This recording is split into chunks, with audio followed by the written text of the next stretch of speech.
Hi everyone, how are you? I hope this finds you well. It's a Tuesday that feels like a Monday. It's really weird. Um, I didn't think I'd be able to do a recording today because of my dental work, but my nitrous wore off and my numbing, my numb mouth um, has feeling to it now. So I can try and peck more away. I made a playlist and I messed up and did I made a playlist of all of this Discovery series, so it'd be very easy to listen to. But I messed up and put number two in place of number one. And I couldn't figure out how to undo it without having to do it, and I just. Bleh. So maybe I'll make a new playlist at some point. But that's the best I could do. So, anyway, so there's a playlist of all 35 sections so far, um, with my commentary in the beginning, whether you like it or not. Um, And as we started last night, we started with a clue. We got, Blue's Clues with the ruse, where, they want to sit there and detract from the actual issue. They're like freaking politicians. Instead of saying that our daughter didn't tell her husband that she wasn't making the house payment or the HOA fees, HOA fees for like a year, the house payment for 6 months, whatever. But she has her priorities. She's got to have her time. Her and her shenanigans. So rather than saying that there's an ongoing family matter that they're due in court for, so everybody speculated it was DSHS, CPS, or whatever. Well, we see it's not. It's for unpaid HOA fees. I realize that's embarrassing, but to try and put this political statement ongoing family issue, it made so much more of it than there is. And I understand that somebody might have called somebody or whatever and said something about whatever and DSHS and blah blah blah. But I don't see any proof yet. If I see the proof, then yes, I understand that in the death certificate there is a box that is to be checked, and it says something about with the minor if there was CPS involvement, and that's where a lot of people's eyes went to. Okay, CPS. Okay, well, there's a yes and no because it's abuse, a fatality of a child, so CPS should have been involved. Does that say that they did an investigation and wrote about it and that's their file? I don't know. But I don't see anything else that's gleaning out that there's anything other than her playing games with the finances where he'd get up from sun up to sundown to please her, and she had other priorities. And you know what? That's fine. They should have just gotten a divorce long ago. Long ago.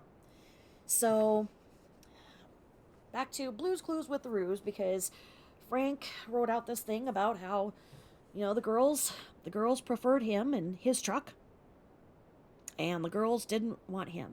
Well, you know what? They had been going through their life in Colorado where they never got to go outdoors, never got to actually touch grass or see the frickin' sun, locked up from 6:30 p.m. to 6:30 a.m.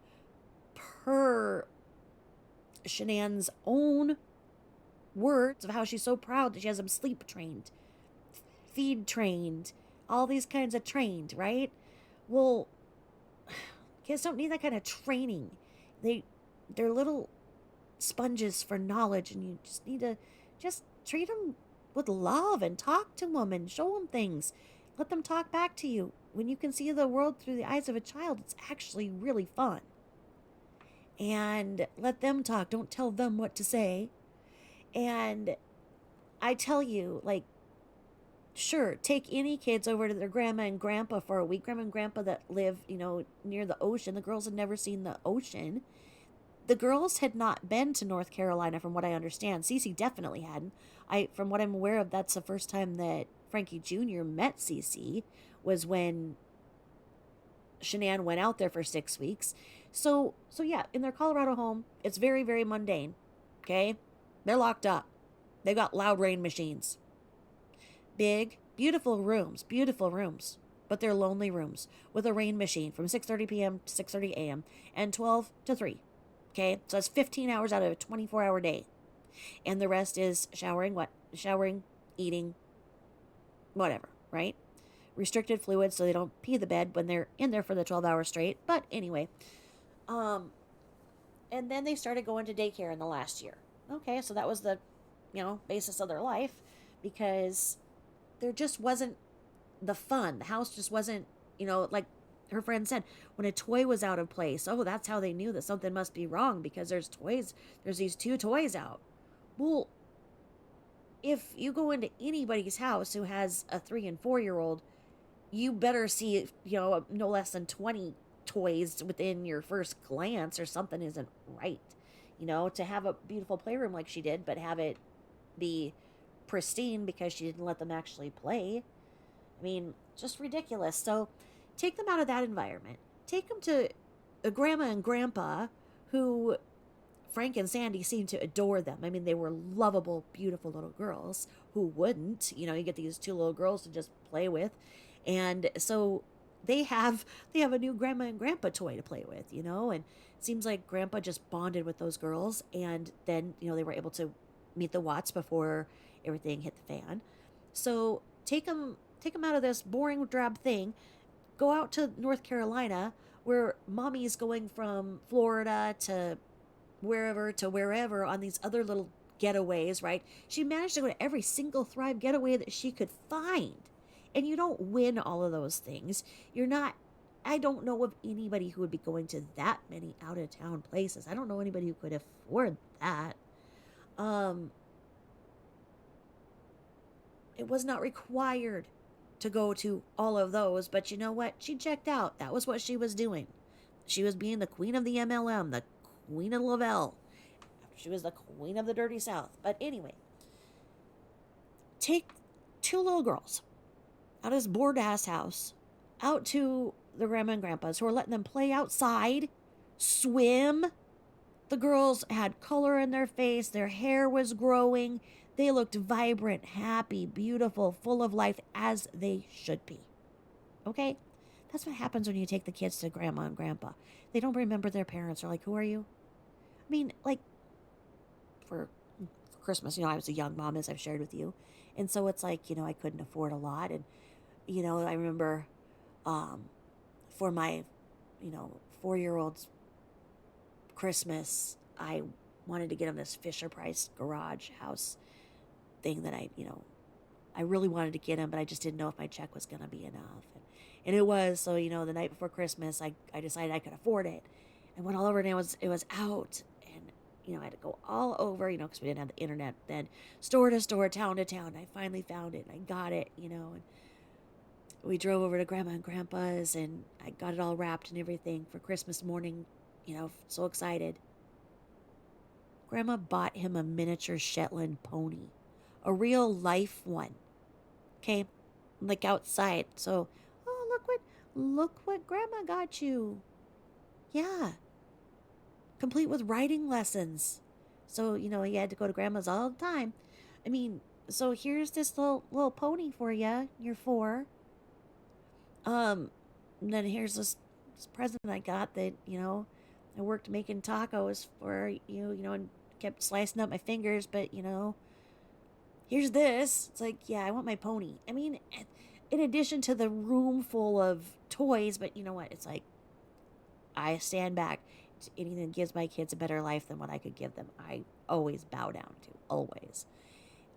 So, I mean, that's the thing. That's my point, though, is that grandparents spoil the kids. I think my kids wanted to come back with me ever? Oh, Grandma was fun. Grandma had money. Grandma and Grandpa had everything, Grandpa would let the kids take apart real tractors and take them for ice cream. And what could I do? So it's not like it's this big revelation that, oh, well, when the girls were out, they wanted me. They wanted my truck. They wanted us. Yeah, when they saw Christopher come out, they were like, oh, God, that means that you're here to fetch us back. Don't want to go back. They would have loved to have stayed in North Carolina, I have no doubt. And if things wouldn't have went down with the Watts, if they could have repaired that, the girls would have went back and forth and been spoiled by the grandparents. I mean, yeah, I just don't see that as a big clue. And oh, this is what led to this. How about if we talk about what their daughter was doing and how she was making sure that she was never alone with her husband? Was that because she was afraid of him? Or was it because she was afraid of him finding out the truth and afraid of them ever having a real conversation? That's what I think. All right, so enough of my hearsay. Hearsay blabber, blah, blah, blah, blah, blah. Thank you so much for the 844 of you who are here. Please like and subscribe. I was having a few moments to myself, and I went to my YouTube studio, and I could see all the cities where you guys are watching from, and I have never even heard of most of them. So I was Googling them. I'm like, oh my gosh, you guys are like all over. Lots of my London. Hello, London. Hello, Brisbane. Hello, Rhode Island. Hello, Florida. Hello. Oh, where else? Where else did I see? South Africa. Canada. Mm-hmm. Yep. Yep. Y'all are out there. So thank you. If you're listening. And I did that playlist, like I said, and I put it on my community post. So there's a link to it. So if you want to put that in your headphones, it's a great thing to turn on when you're going to sleep and just let it play. Mm-hmm. There we go. So here we are. We had Grandpa's testimony that he thought something was weird because the girls wanted him instead of Daddy. And Chris had a backache. And then let's see here. Now this is what I needed to wait until it was a whole another day before I started this one, because if I drank, I would need a drink for this, because it says it's an 11-page document from Mama Roo. Okay? I don't want to make my throat all cut up in talking in her voice, because I would, because attention, Dave Baumhover. In 2009, Shanann built her house in Charlotte, North Carolina, battling her lupus. I can't make this shit up. This is what it says. Okay, this is about the Blues Clues in with the Roos, about how and why they think that Christopher Watts did this all on his own, just out of the blue. Family Annihilator. All right. So anyway, in 2009, Shanann built her house in Charlotte, North Carolina, battling her lupus. Her friend told her about her cousin Chris, saying he's a very nice guy. Quite, etc. Yeah, not spelled right. Says quite, not quiet. Quite. So, Shanann got a request from him on Facebook. Months later, she called me saying, Mom, I met a nice guy. In parentheses, he's a mechanic. I said, as long as you're happy and he is good to you. Okay. Well, there you go. That's all the requirements we need. A few months after that, Shanann and Chris had a family gathering, and Frank, his parents, had a cookout. I and his parents had a cookout. They were floored when they saw her house. What the fuck does this have to do with the matter at hand, ma'am? I'm supposed to take this seriously. Okay. I think that maybe I would need to order a martini from somebody. A martini. Those comes with.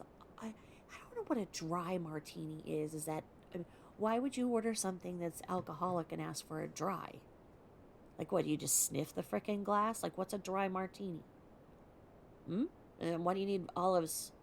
What difference does an olive make in a drink? I'm telling you, not a professional drinker. I did, however, start drinking a little bit when my youngest are twins. So when my youngest turned 18, I did start to dabble in drinking just to see if it would improve the quality of my life. And it did improve the quality of my life for a little while.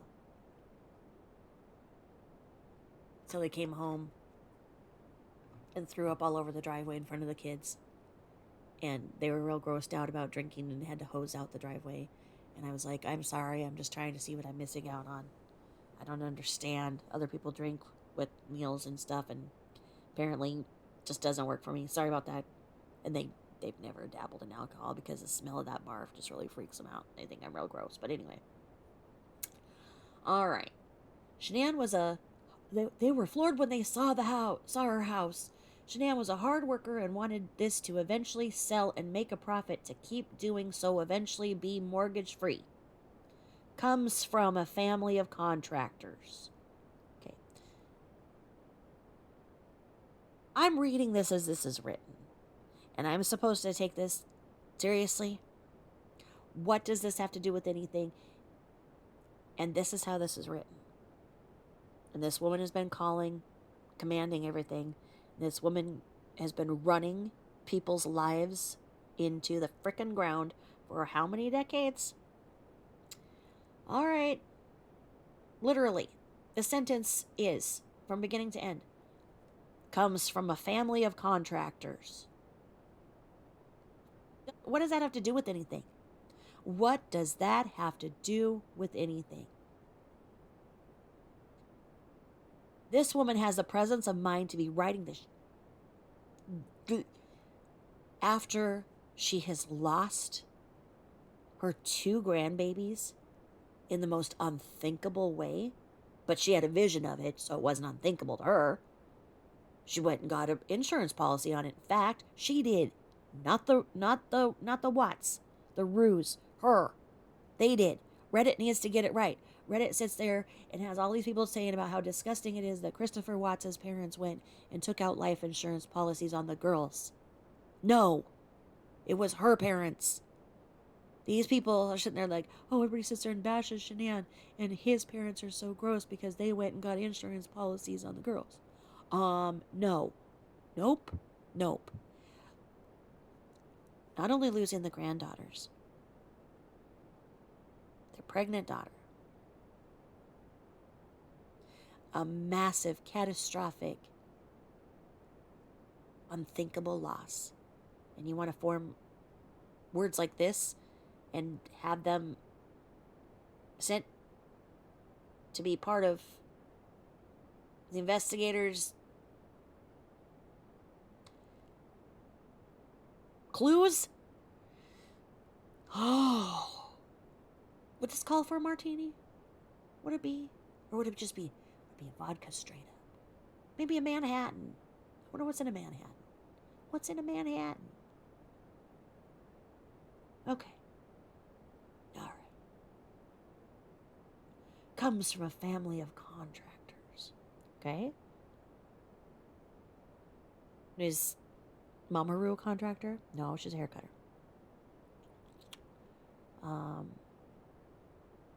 So her dad worked with her at the Dirty South and did Amway with her.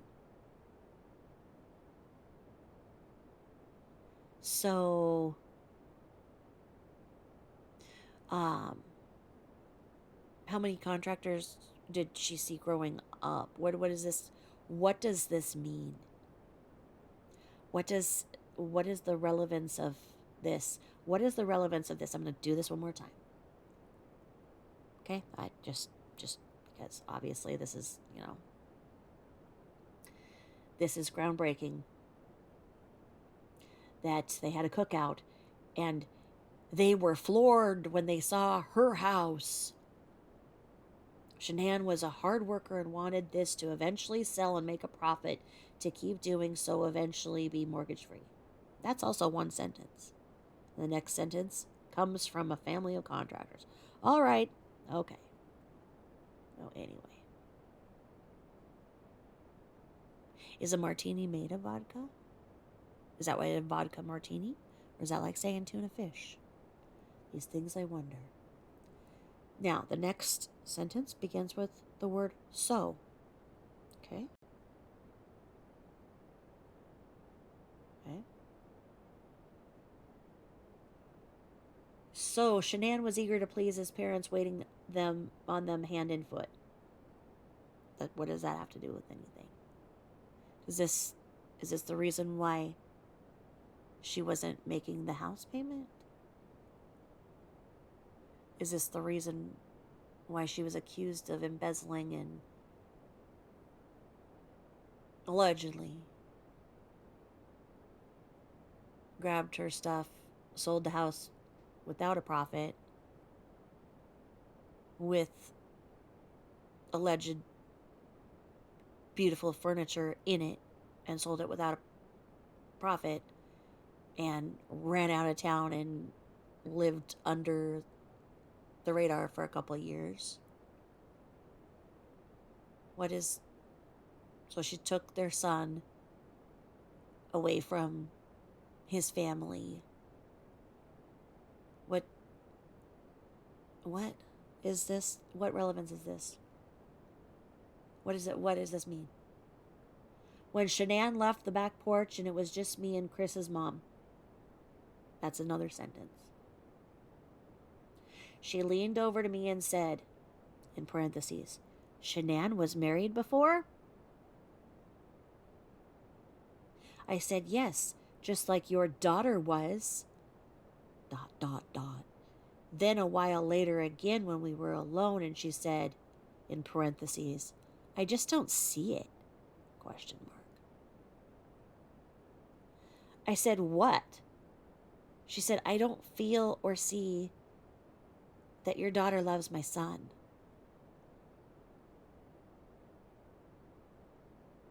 Next sentence, I knew she was going to be a thorn in the marriage. Period. Because my mother-in-law was the same way. Period. So every time we had cookouts, his mom and sister were very quiet and distant. We weren't accepted. Accepted. E-X-P-E. Okay. No. E-X-C-E-P-T-E-D. Accepted. Accepted?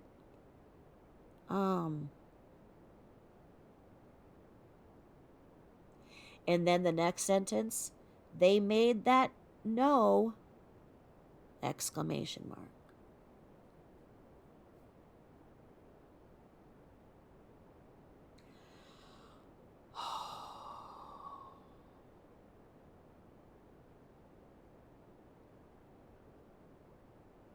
Okay. So, what does this have to do?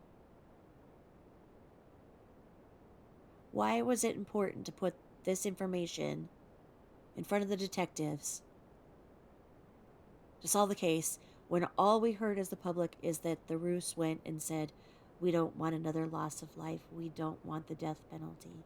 Please, just let this be. And the whole world was like, the Roos are the most forgiving and godlike people we have. We must look to them to turn the other cheek. Let's bow down. Oh, those Roos. Okay. This wasn't put out there that they did this because this has no relevance.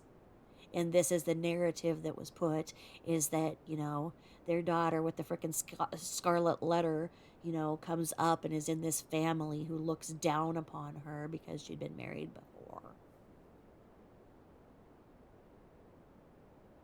Was she Hester Prynne? Maybe.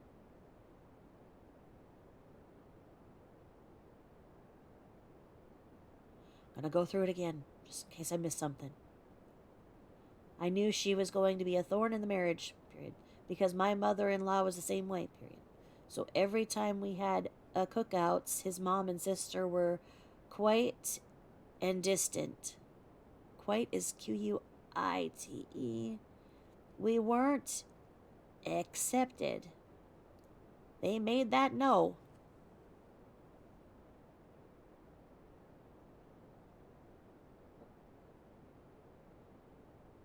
All right. Sit back a little.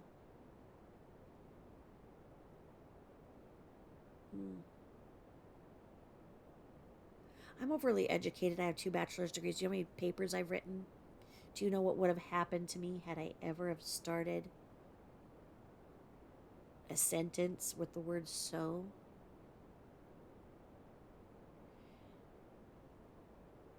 I think that I knew how to spell accept and except, E-X-C-E-P-T. Difference between quiet and quite. I think by 3rd or 4th grade. You know what? Really, really, really pulled the wool over a lot of people. It really did. All right, here we go.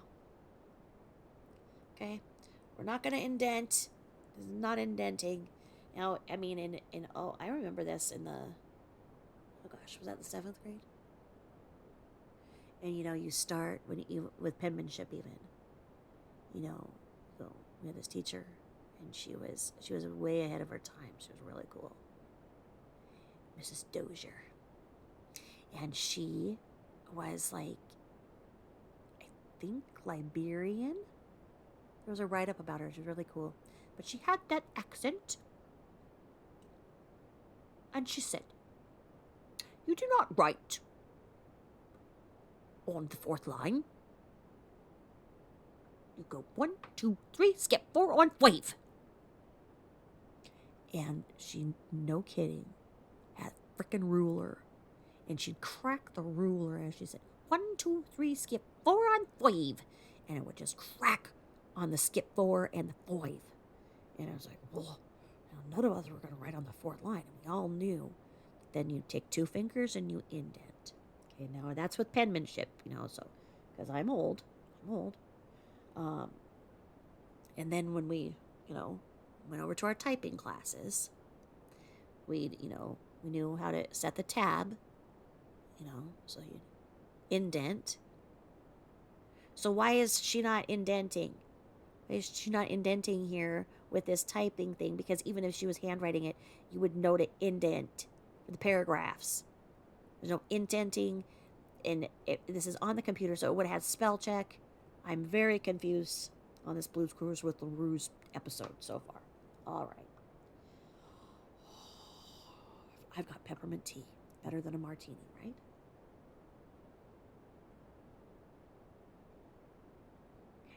I'm going to need it for this one. Because here it goes. This sentence is, like I say, it starts with so and it's not indented. So I'm just kind of, I've got the, just wrong. Got the weebie jeebies even looking at it. Here it goes. So forward to engagement party, comma. Shanann and I shop for food, wine, etc. ... Spent a lot. Okay. What does this have to do with the unthinkable tragedy that the entire world shed tears for those beautiful girls?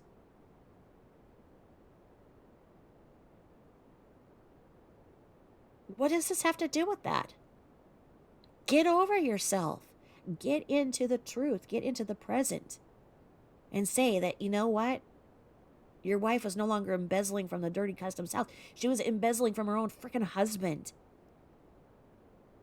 That she was what she was, and she got what she got, and what she wanted, and what she wanted, she got.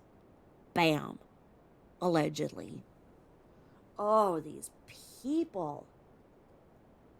And I hear that, NK just goes on and reports every Facebook, blah, blah, blah. And I have no doubt that she's the one, thumb downing and everything on my thing. And, fine, I'm going to give you something to thumb down because this is ridiculous. This narrative that you guys have gotten away with is just ridiculous. Ridiculous that children were brought into this chaos. Bull. Oh, my God. All right. Sip the tea.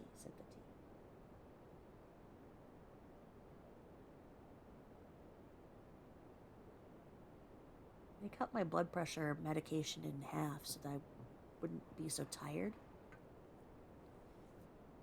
Maybe I shouldn't have done that today. I knew this was coming. All right. So now we go. Next sentence. Jamie, Chris' sister, in parentheses, not an apostrophe after it or anything like that. Chris' sister wanted all the invitations so she could help. Okay, so we're going to start again here. So forward to engagement party, Shanann and I shopped for food, wine, etc. Spent a lot. Jamie, Chris' sister, wanted all the invitations so she could help. Okay. Gotcha there. What does this have to do with the unthinkable, triple or quadruple homicide, however you want to look at it?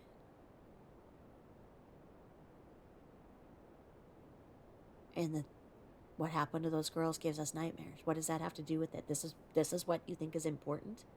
What does this have to do? Why would this be any information that would need to be put out anywhere ever? Why? Why? Because the master of puppets wants everything to look like, oh, the Watts did something so bad. What did they do? What did they do? What did the Watts do wrong? How could they have done anything right when this is all they think about? Some narrative from the past? Yeah, in-laws don't necessarily get along with the other in-laws, okay? When you come along as a divorced woman into a new family with a brand new man, it's not going to look good. They're not going to like you. They're going to act like they like you to your face, sometimes if you're lucky. And they're going to say terrible things behind your back. I don't think that there's an exception to that. I really don't. I've lived it. It is what it is. You can't do anything about it.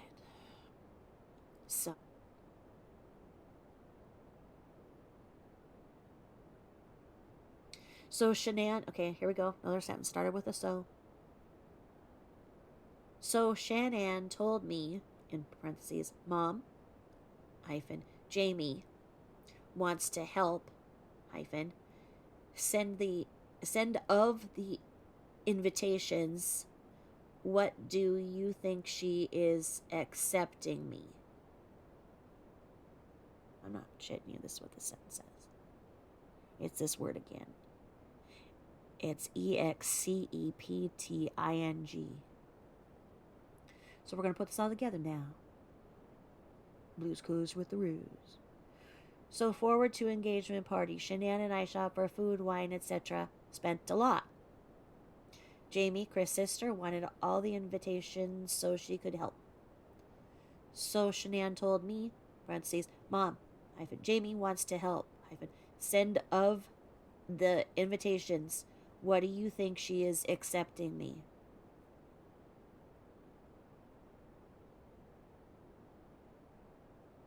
Let that sink in.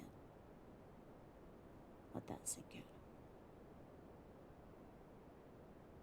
What do you think she's accepting? EXCEPTING. You ever had anybody EXCEPTING you? Because the next sentence says, I'm gonna let her do it.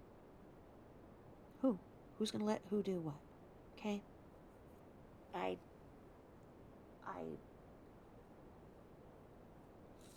I was pregnant my entire junior year. I couldn't fit in the desks.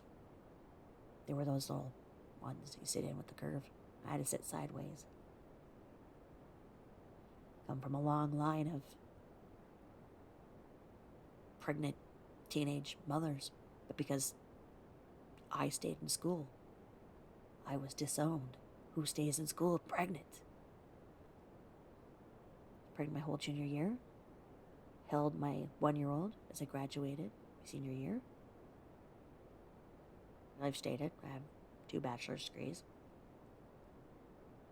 What excuse do these people have to write like this? This is really bugging me. And I had enough wherewithal, even when I was in 4th grade, to not write like this and to not inappropriately intercept crap where it doesn't go. Yes, my stepfather was a cop. He was a detective. I refer to him as the defective detective, but he came into my life at 3rd grade, so I could tell you with definitive everything in me that if by 4th grade I would have handed him something like this to tell him that it was a clue for his case, yeah, I don't think I would have had the right to go to dinner that night. I don't think I could have sat at the dinner table thinking that this was something that would be relevant in a case, let alone most heartbreaking, tragic, familicide of at least the decade. What is this woman thinking the relevancy of this is? Why does she run people around? Why does she go around getting all of these websites shut down, Facebook groups all shut down, all of this with a big undercarriage egg on legs with her? What are they doing? Do they think the rest of us are misspelling things and we're not doing it right? Because this is telling me that they're not that bright. She's not that bright to think that this is appropriate to be put in front of the FBI, CBI, the alphabet soup of law enforcement ran and found the girls in under 48 hours. Everybody stopped what they were doing because she was calling, saying these horrific things that were unthinkable that they had to rule out because she was calling and commanding them around.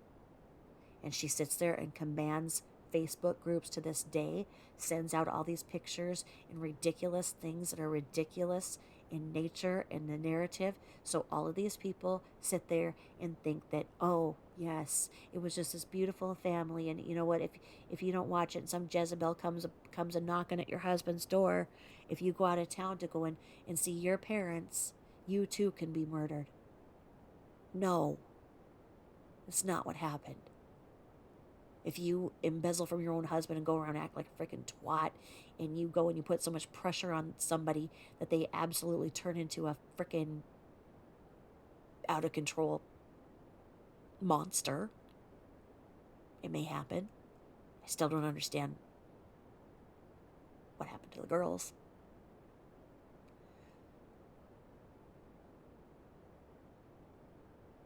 And here we go. Next sentence starts with, you've guessed it, so. Yep, another sentence starting with so. Okay, like I say.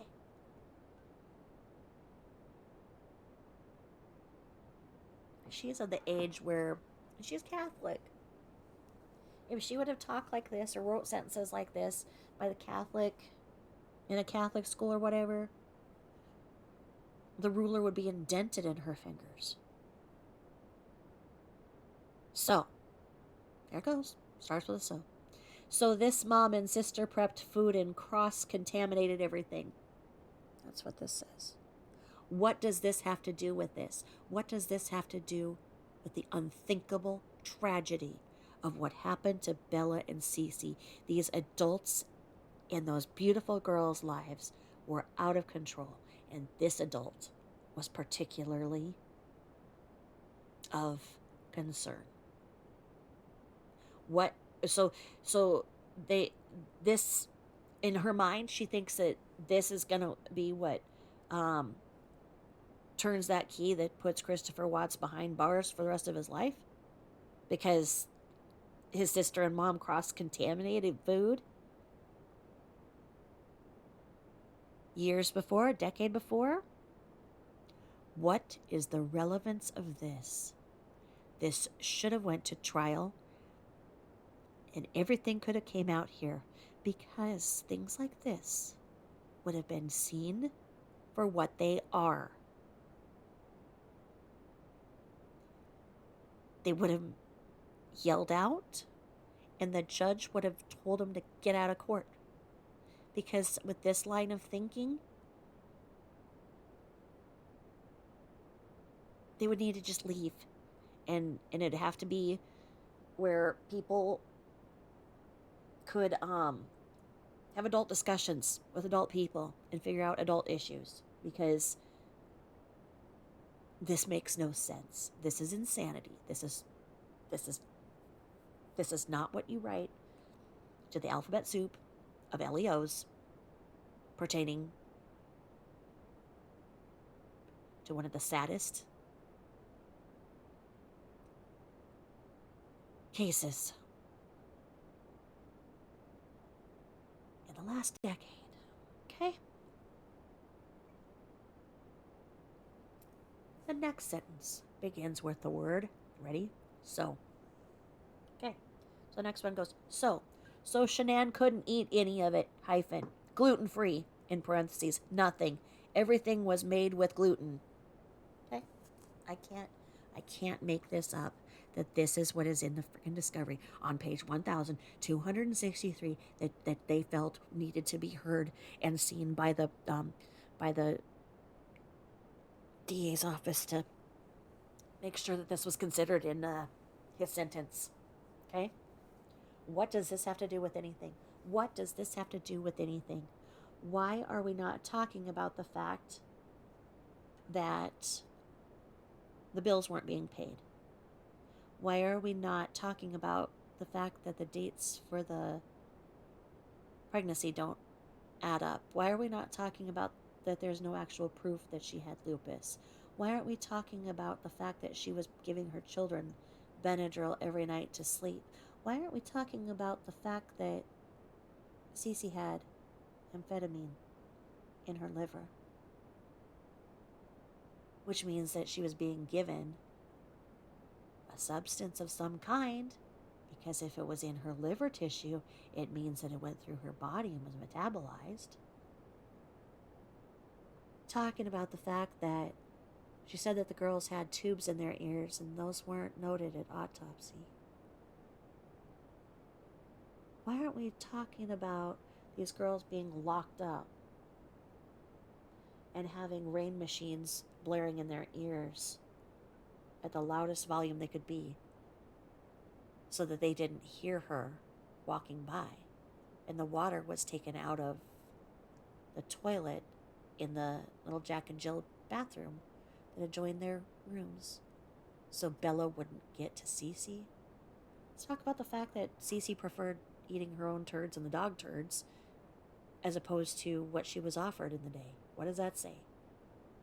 But let's continue to talk about what happened years ago.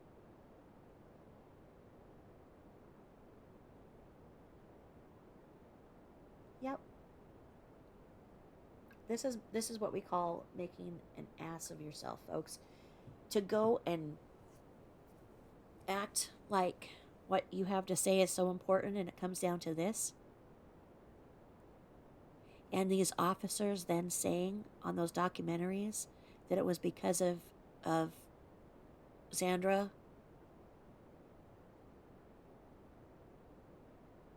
That they got up and they did this every day. That they'd come into work and they would hear her voicemails and she just would not let up. That because of Sandra,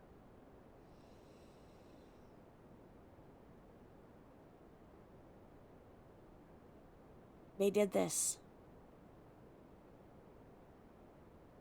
This is the hell that Christopher Watts was trying to deal with. This is insanity. This is gaslighting. This is just weird, ridiculous behavior. When I have extreme issues with my Crohn's, I should always eat right for my Crohn's, but I don't because I'm a non-compliant Crohn's patient. I don't make other people bow down to my dietary needs. My kids, my husband, whatever, they want to go out to whatever. It's like I will order something different, or I will just have, a 7-Up, and I will, have whatever I can deal with at home, whether that's just Jello. Sometimes it's just weeks of Jello. Sometimes it's weeks of nothing, depending on the bleeding and whatnot. I would not inflict and I never have. I cook for my guests, and my guests' happiness is of paramount importance to me, not mine. And to think that this is what they call cross-contaminate. Cross-contaminate is when you put chicken blood in the cold salad. Let's say that, you just cut up a chicken breast to go put on the barbecue, and then you want to go toss the salad, so to speak. Get your mind out of the gutters. You touch the lettuce. That's cross contamination. Them touching something with gluten. And then hers just doesn't even make sense. This is absurd. This is an absurd family. Absurd. Absurd. But I don't think Frank is. I still think that Mr. Frank, the Frank Sr., I still think he's a nice man. On his own. On his own. If he wasn't cross contaminated. So.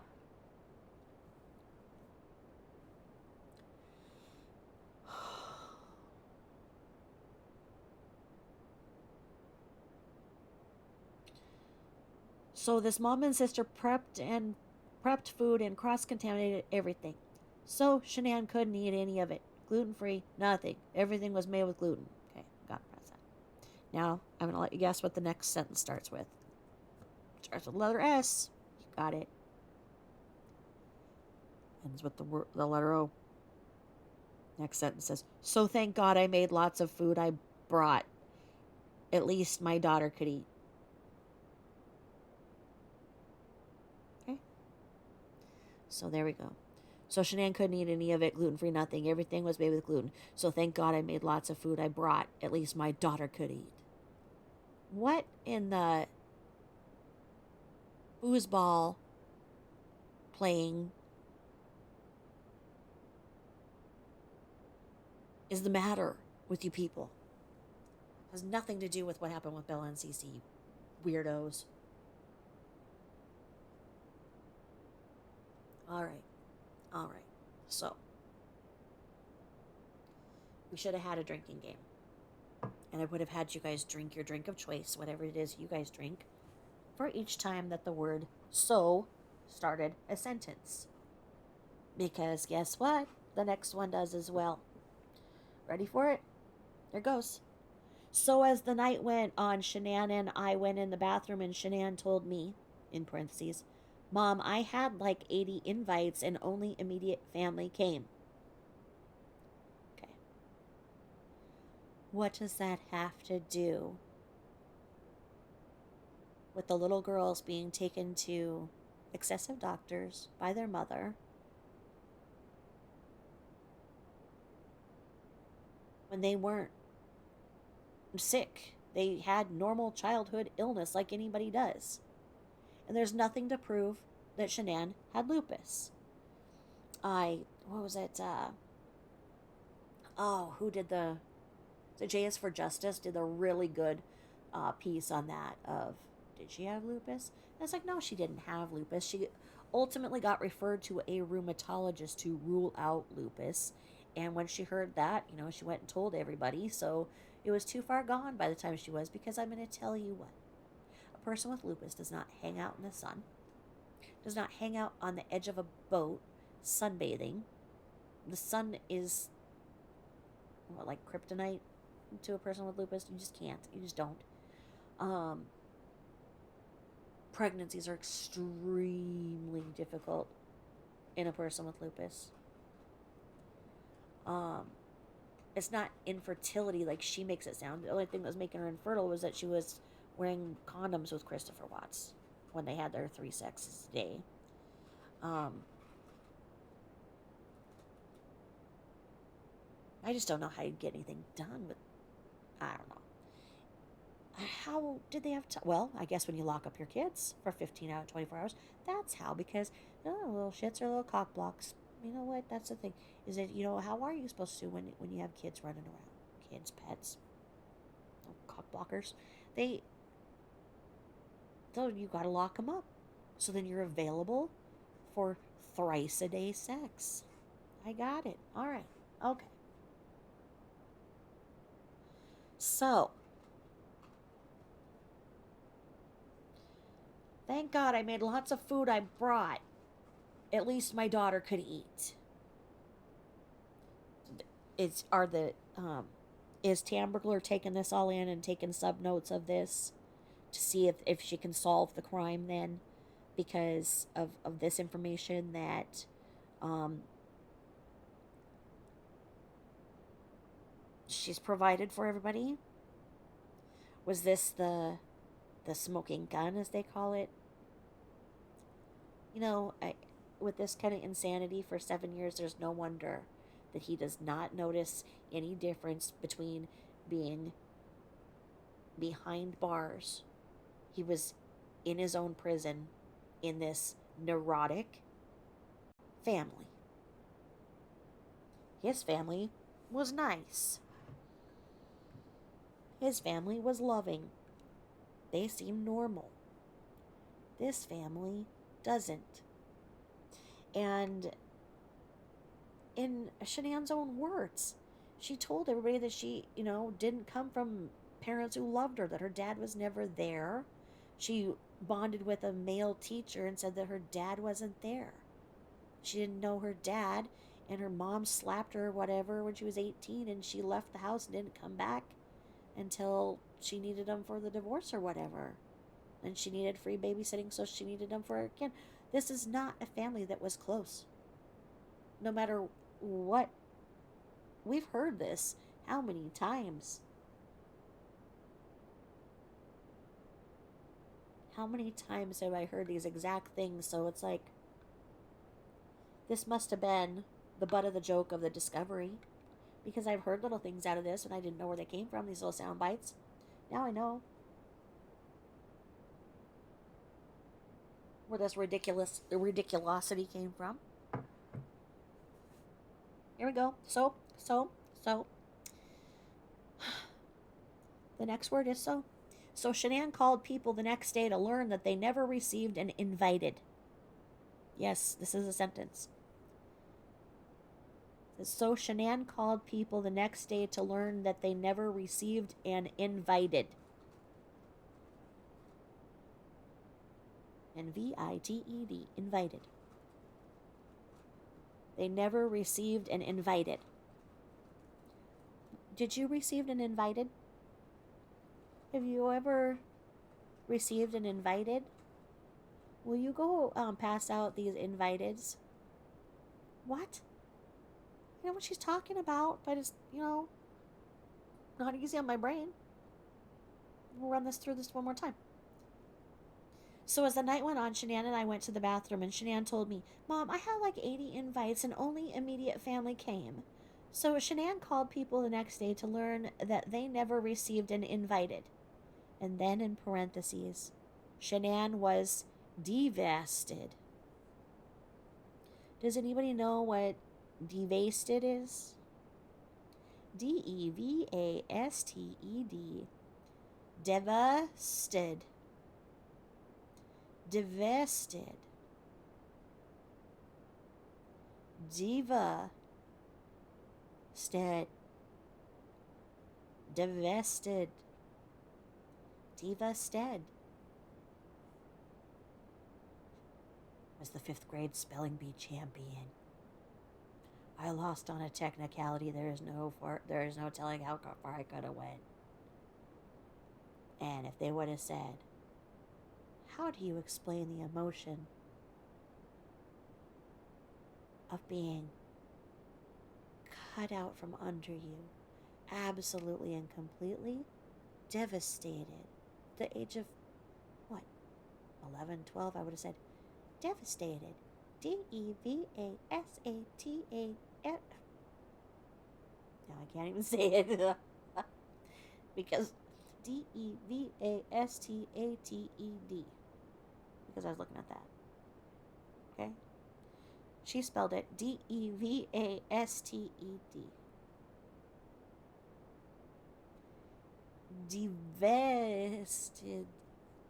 Devasted. Devasted. I mean, I don't understand. Does she get mad at the frickin' spell check because this was typed up on the computer with this big bold print here? The letters are like 4 times the size as any of others. So when the spell checker comes out, she's like, well, I don't know what this is popping up for. That's not how you spell it. She was devastated. I mean, what are you talking about, ma'am? How does this make sense? What is this history? What does this have to do? This is not. The cops have horrible jobs. They're overworked, underpaid, and then they have to deal with this. They should not have to. They had to deal with Trent Bolt. And now Mama Roo? Really?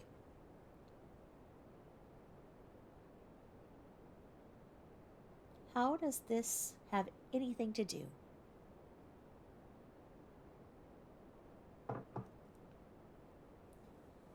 with the unimaginable loss of a 3 and 4 year old little girl? Next sentence starts. Shanann and Chris were upset, so they knew not to ask again. Then came the wedding. No one from his whole family came. Hyphen. Just his grandmother and uncle. No mom, dad, sister, aunts, and cousins. No one came. Good. You know what? I eloped. Both times. Don't need everybody there. It's supposed to be for you and your freaking loved one. Who cares who didn't go? Don't invite people. Go and do what you want for you and your spouse, and have that day to yourself. And especially on the second marriage, that's ridiculous, because accepting gifts when you already have everything you need is just no. There's no need. No need. Don't. No.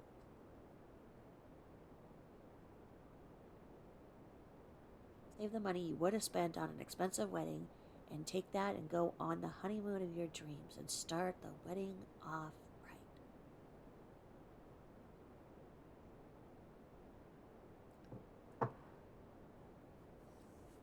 Next sentence. Chris spoiled Shanann and vice versa. They were so in love and they were a great team. All right. What does that have to do with anything? Does this mean that you don't think you did this? That he was wonderful? So in love? Spoiled her? But then you're calling them and saying this, and you might have well just put the frickin' idea in his head, and he thought, you know what? Keep accusing me of it, and this is what you think of me. And then one day when he snapped, he did it. Maybe he's not right. Maybe the elevator doesn't go all the way up. I don't know. I wouldn't put those kind of ideas in somebody else's head about somebody that I love, my loved ones. I wouldn't do it. Wouldn't be like, oh, you were chipping wood all day? Oh, huh. Hey, go and put all your kids in a wood chipper. I mean, but in case you might, I'm gonna put a life insurance policy on all of your kids. In case one of these days you put them all in the wood chipper. I mean, who does this?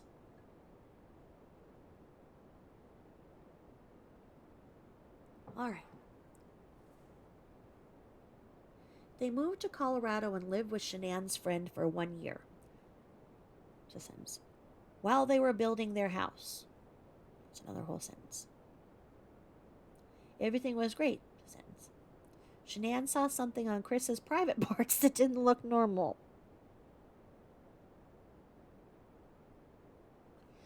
So this was all in a book. This was all in one of the books that was written about them. So that's where they took this excerpt out, did the history of them. Never in my wildest dreams would I imagine that this would be something that they would want as official record to be tied into the criminal case. I don't know why they would bring this to law enforcement at all. I don't know. Like I say, as if their job isn't tough enough. What the hell now? Alright, so anyway. Oh, Lord, okay, here we go. They went to the doctors. In parentheses, cancer. Cancer. You got the cancer. So it was removed. She saved his life. Okay.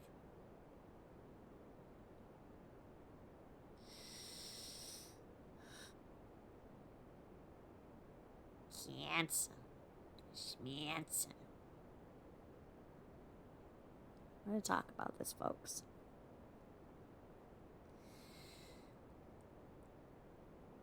As we established earlier on,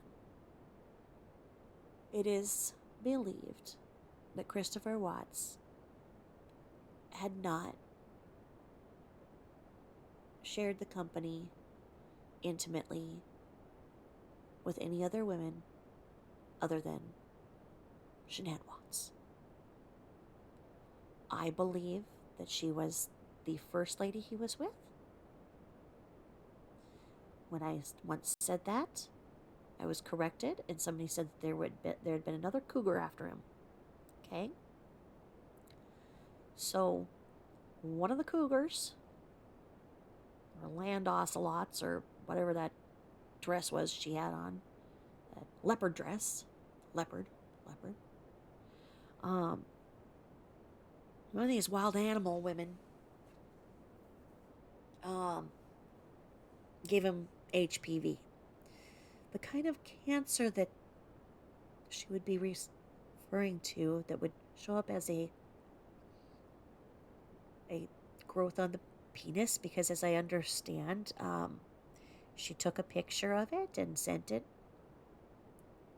to his mother. Poor sweet little Cindy Watts, as if she hasn't been through enough in her life and everything else, so she gets a dick pic from her daughter-in-law. And well, oh. So essentially, HPV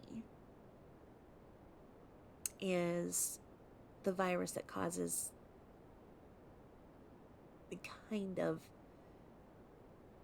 cancer that would be in this situation. It's not as if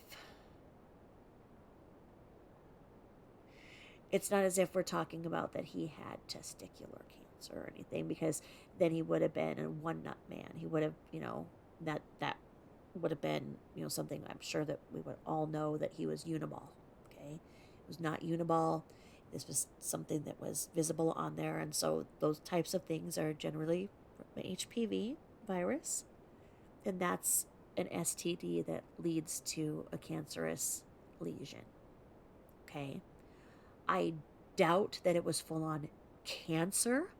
I would believe that they said, that that's HPV, that we need to have that removed, because that would have the risk of going into a cancerous lesion at some point.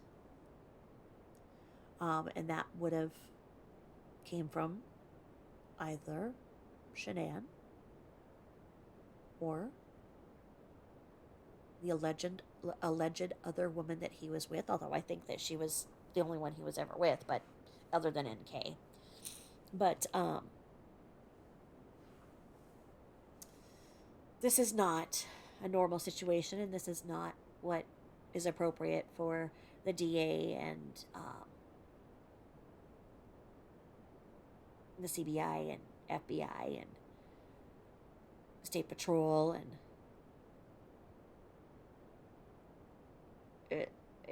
this is not information that's relevant to what happened.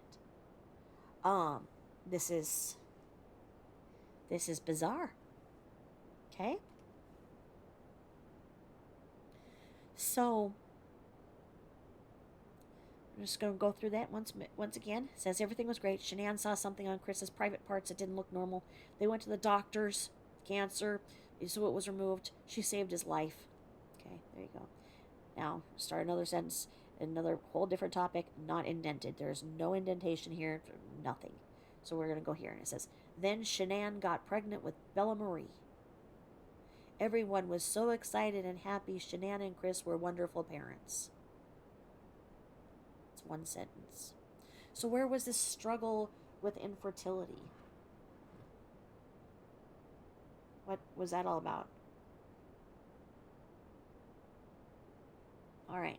So anyway, Chris and Shanann were working at the Ford dealership in Longmont. Shanann was selling cars. That's one sentence. Chris and Shanann were working at the Ford dealership in Longmont. Shanann was selling cars. Was she selling seashells by the seashore? All right. Anyway. Chris was the head mechanic, a great team. That's another sentence.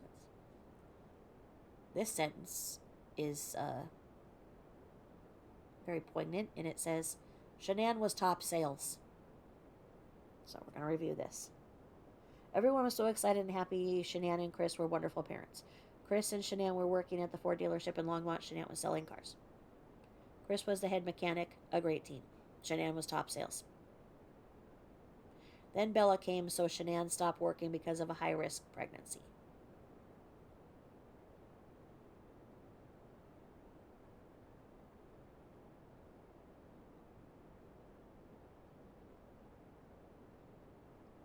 I can't tell you why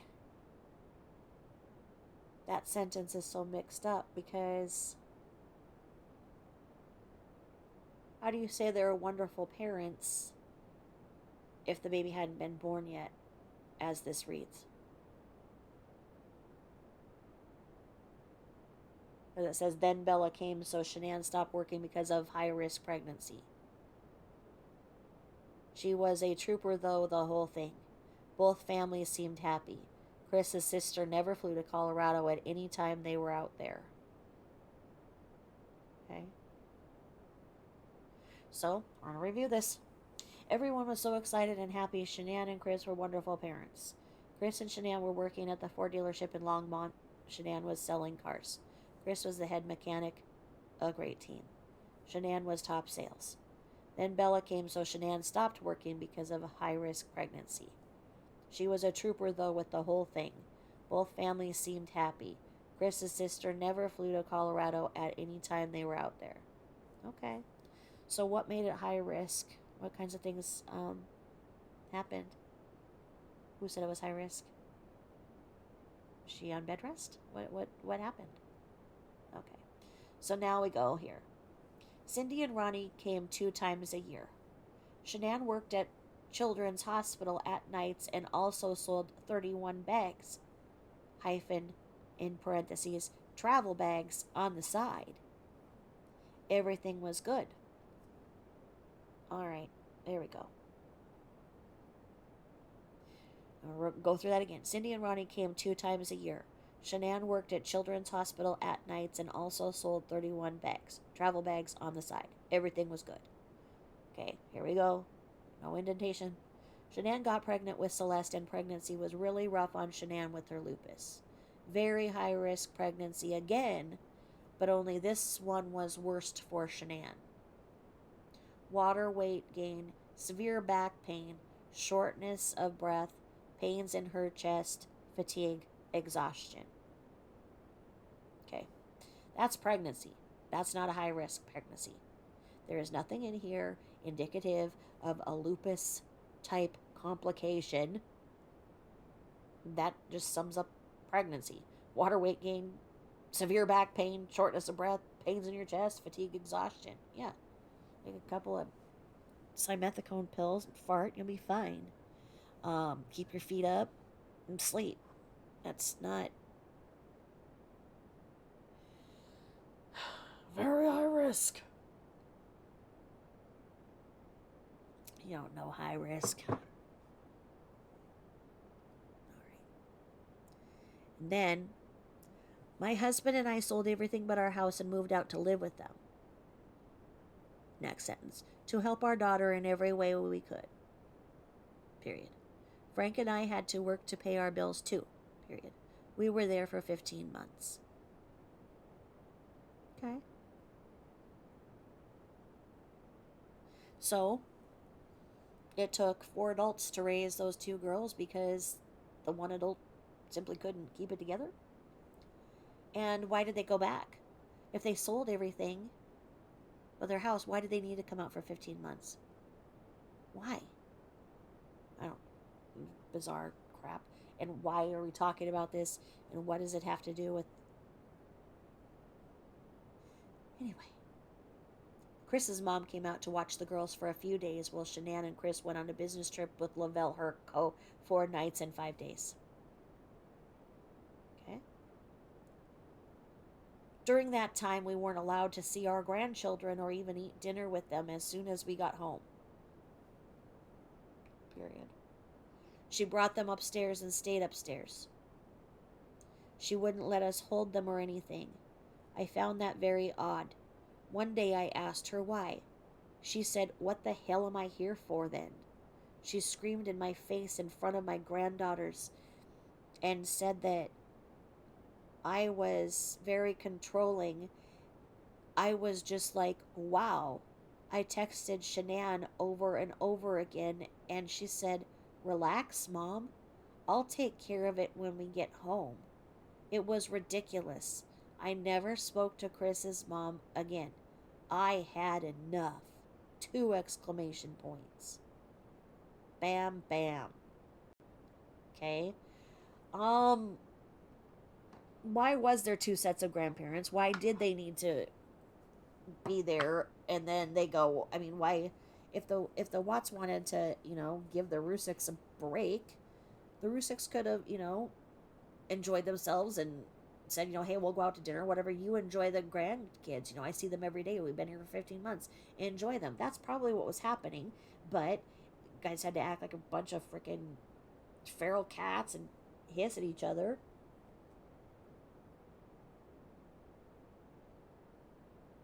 Oh my god. And then, oh, I can't even with this. I can't with this woman with what I just see coming up here. All right, I had to keep sipping this tea.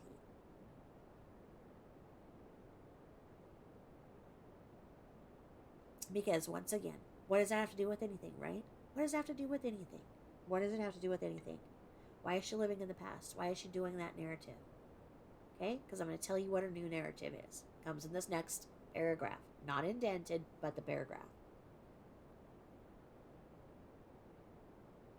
Not enough peppermint in the tea. The peppermint tea in the world to get me through this one. Oh, Lord. Okay, here goes. After 15 months, I moved back home. After 15 months, I moved back home. It was hard to leave, but I felt it was for the best.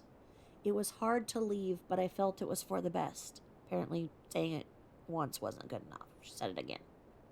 Okay? I want to read it again because we're going to get into drama in a second. We're going to go from, we're the victims. Horrible Watts. Oh, horrible Watts. You don't know what horrible in-laws are. If that's what you think are horrible in-laws based on your stories, you haven't lived. Let me tell you some stories. Woman, good Lord. All right. You don't know that. You don't know the hell I've been put through. And I just keep on going. Keep on going. Yes. I must be the daughter-in-law from hell. Oh, well. Oh, well. Alright, let me see. Here we go. Putting on some lip gloss for this one. Maybe softening my cuticles. Because I'm going to... Well, alright, here I go. I'm trying to practice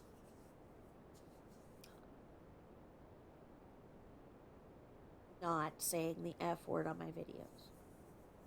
Because... I guess that's a no-no. So anyway.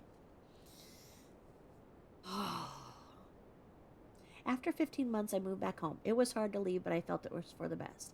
It was hard to leave, but I felt it was for the best. Yes, I told you that's in there twice. Now the sentence is full sentence that says, I have been home now. All right. I have been home now. I have been home now. All right. She only wrote it once, but I just think it's a very poignant sentence. Okay, ready for the next sentence that she just slams in here. Okay. This, folks, is what we call a turd sandwich. It is what you do is you take a turd, you go out to the, any yard. Dogs are generous. They'll poop. Go out there and you get a dog turd. put a couple pieces of bread on it. And then you see the bread. You see the bread. Why would you think that a freaking turd is in it? Okay, because this is what she's just laid out for us. It's a turd sandwich. It looked like it was just, bread. Didn't make any sense. But then you get in the middle, and here's the shit. Okay, because here in the middle of this, just like hard to leave. I've been home now. Now the next sentence, here it is. Here's the turd. Here's the shit sandwich. Here it is. The sentence says, 17 months later, my whole family is dead.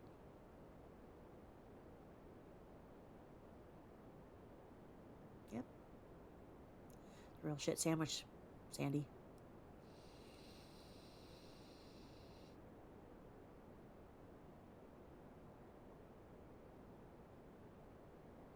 Sure where you're going with this, Sandy.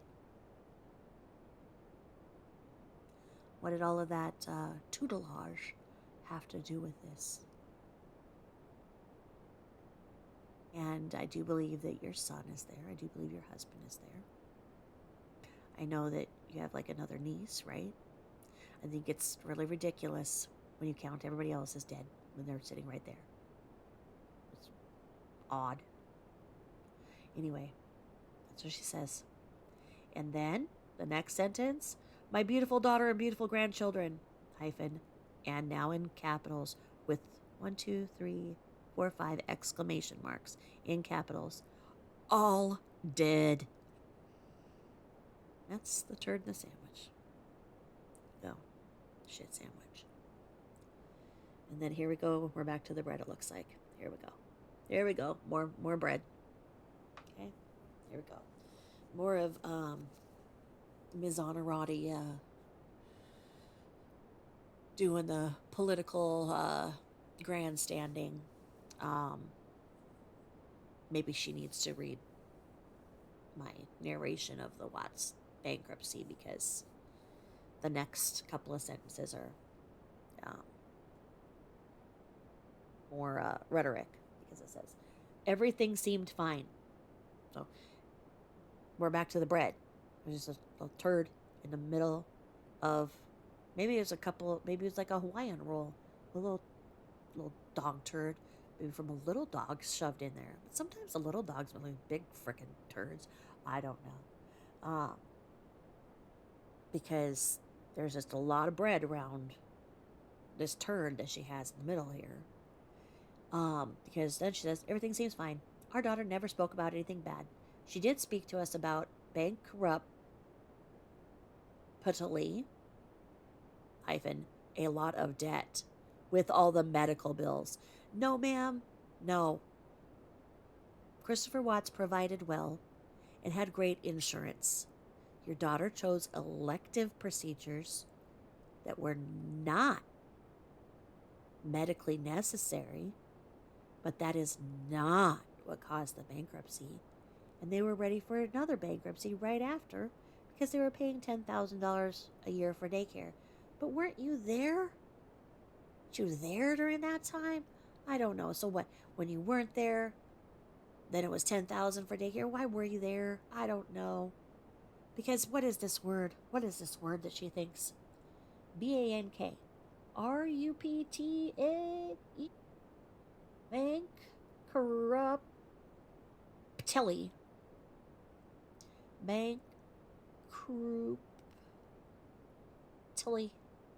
Bankruptly. Hyphen, a lot of debt. What language does she speak? What is this? What is this language? And then, like I say on its own, this is a whole sentence of its own, with all the medical bills. Yeah. This is not a family. And this is the thing, is that there are people out there who have the saddest, most tragic stories of their children who have been in very sad accidents. God, what is it? The Copeland bus? Like a Copeland family bus accident? Is it the Copeland family? It was this family of 5, and the dad got out of the military and had PTSD and was using a lot of drugs and a lot of strife in the family. And he finally got sober So they decided to sell the house and be together and live that RV life. And they converted a bus, and it was in Utah, and it got cold one night, and they turned on the space heater and created basically a flashbang fire, and dad and two or three of the children severely burned. And all the surgeries they have to endure. And those children born with the butterfly disease, epididymis bullosa, just their skin is raw from birth. These mothers and fathers, they take care of them. They put a smile on their face because they're grateful that they have a child to begin with. And they don't make everybody else be burdened in the ways that Shanann Watts made every other person in the world think that she had it so hard to take care of these beautiful, healthy girls if she would have just been there as a mom, doing mom things with them. Letting the grandparents do grandma and grandpa things with them. Stop trying to control and train. When Christopher Watts' co-workers had to refer that, oh, his girls are very sick, yes, just like his wife was very sick. It's a cop-out. It's a cop-out. She just couldn't let things be and be normal and be happy because she has lived with a mom like this that lives in the past and makes issues out of nothing. These are just things that happen in life. You can't expect a mother of a 26-year-old single man. You can't dream that a mother-in-law is going to want a woman who's already been married and divorced. It's not going to happen. And they,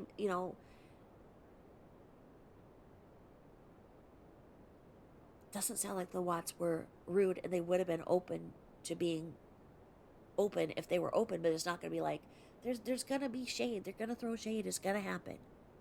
It's just going to happen. And their daughters-in-law and mothers-in-law, they're natural enemies. It takes a lot of work on both sides to both be in that man's life, to be able to understand that both women love that man and that there are two different kinds of love. And that one brought him from infancy up to adulthood, and one is going to take over from adulthood to when the mom isn't there anymore. And to know that the two aren't ever supposed to compete. They're not supposed to outdo each other. They can be civil to each other, but to infer that the Watts have done something so terrible is ridiculous. They've not done anything wrong. They didn't do anything wrong. And to have vilified them as they are because they ran this puppet show where, oh, don't look here, don't look there, don't look here. Oh yeah, well, you know what happened with those wedding invitations, huh? Well, look at, it was Shanann's engagement bridal party, and she couldn't even eat the food. Thank God that I baked a lot of food and had a bunch of food in my car for her. Well, let's talk about the wedding, the actual wedding itself. Where we heard that there was no food at the wedding, where it was basically like, yeah, there's a restaurant in the hotel if you want something to go eat, have fun. There was nothing provided there. What kind of a wedding is that? You should have just eloped. It's just too much drama from that side of the family that they now have a whole mess on their hands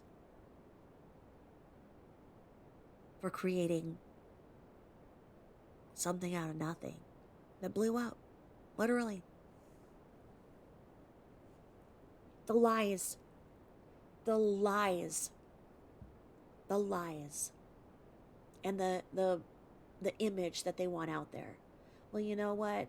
There's something called the truth. I don't know if you've ever heard of it, Ms. Honorati.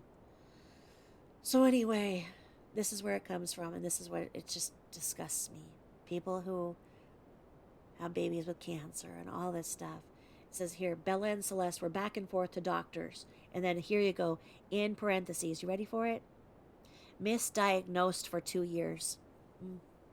What were they diagnosed of? Why was she taking them to the doctors all the time? Just be a freaking mom. Tend to their needs and stop giving them Tylenol and Benadryl every single night to get them to go to sleep with a rain machine in their freaking ear all the way turned up. Ridiculous. Why are you taking them back and forth to doctors? You know what? I stopped taking my kids to the doctors because every time I took them to the doctor for the one virus they had, they came back out with 3, and then that would make me have 5. So then they were like, we need to go. Oh, I don't feel good. I'm like, no, I'm not taking you. Not taking you to the doctor. No. But what? No, not doing it. And, then what do you know? The virus has stopped because I stopped taking them into the freaking doctor's office. I think that things are kind of stopping, because of COVID, and it became how gross things are, and now they started wiping things down. But, you just really can't get rid of all of the germs. The germs are all airborne. So it's like until we have, like, drive-through doctor's clinics, where, the doctors can just kind of look at you in the car. You have the baby in the car seat. And, you drive up, and the doctor is like, oh, yeah, well, there you go. Drive up to the pharmacy. Oh, there you go. That's a brilliant freaking idea. How about drive-through pediatrics? Oh, I need to copyright that right now. Oh, I'm so brilliant. Anyway, here we are. Back to this nonsense. And what is it supposed to do with this big? Does this solve the crime? Okay. Bella and Celeste were back and forth to doctors, misdiagnosed for 2 years. I told Shan Ann that they had asthma and that she needed to fire that doctors. That's literally the way it's written. She needed to fire that doctors. So Shan Ann is taking the kids, this is how she spells it, S-H-A-N, and then capital A-N-N is the way she does it. And it sounds like the way she does it, like Bella and Celeste were back and forth to doctors. What, did they have little battery-operated cars that they would just go and drive to the doctors themselves? Because that's the way the sentence reads. Bella and Celeste were back and forth to doctors, in parentheses, misdiagnosed for 2 years. I told Shan Ann that they had asthma and that she needed to fire that doctors. That's all one sentence, by the way. One day she went in and the PA was there and she diagnosed them with asthma. Finally, the girls were doing great. 3 exclamation points. Okay. Now, I'm going to tell you what happened. Right about the time that Shanann decided she was good enough, I can't say the F word out of there, and start going to every single out of town meeting she could frickin' find to go to and sign up to go to and fly the heck out of there and just get out because she didn't like being at home. She was done. She didn't want to be cooped up. Once she decided that she was going everywhere, the girls didn't need to go to the doctor anymore because she wasn't taking them anymore. To go and doctor shop and go and get all dressed up nice to go and flirt with the doctors all day and make sure that she is being the best mommy she can be.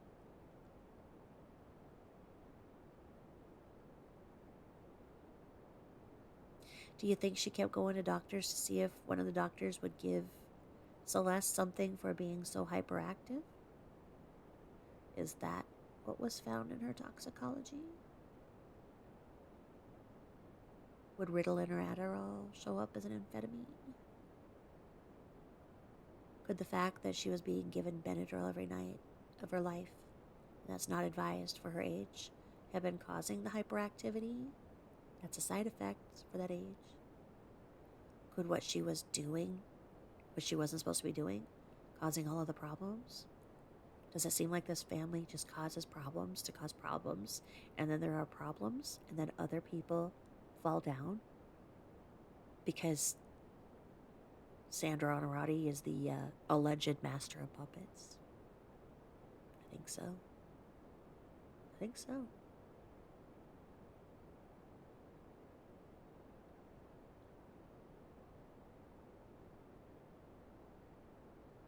I think that she created all this drama. She taught her daughter that what people thought was more important than what was true, and that image was everything. When you see in here that she's writing this letter with the first thing being important, that his family was in awe of her house. So what, anybody can have a house. Doesn't mean anything. You can have a big house and not be making the house payments or the HOA payments, can't you? Look like you have everything, but you have nothing. What would have been more important? Would it have been better if they would have had a small house, lived within their means, and be happy and laughing right now, and I wouldn't be looking at this document and talking to you about it right now? Is it more important to have this big, beautiful house so she could tell everybody about, oh, her daughter was such a hard worker? Now the big, big house in Colorado. Oh yeah, very successful. She drives a Lexus. Mm-hmm. Smoke and mirrors, people. Smoke and mirrors. The way that asthma is diagnosed, doctors don't overlook asthma.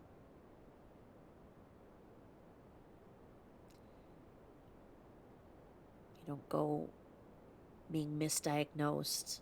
And what was the misdiagnosis? That they were saying there's nothing wrong with the girls? They're fine, this is a virus? Is that what the misdiagnosis was? Yes, here we go. Because this next sentence says, other than earplugs put in and girls being very allergic to tree nuts. That's one sentence. In parentheses, which would have caused then death. Not them, then death. That's a sentence on its own, it appears. It's a parentheses to start the sentence says, which would have caused then death. All right, just gonna let that go. All right, like I say, where were those tubes in the autopsy? They weren't there. You can see them. They're like a little spool of thread, kind of like thing. Maybe they fell out. I don't know.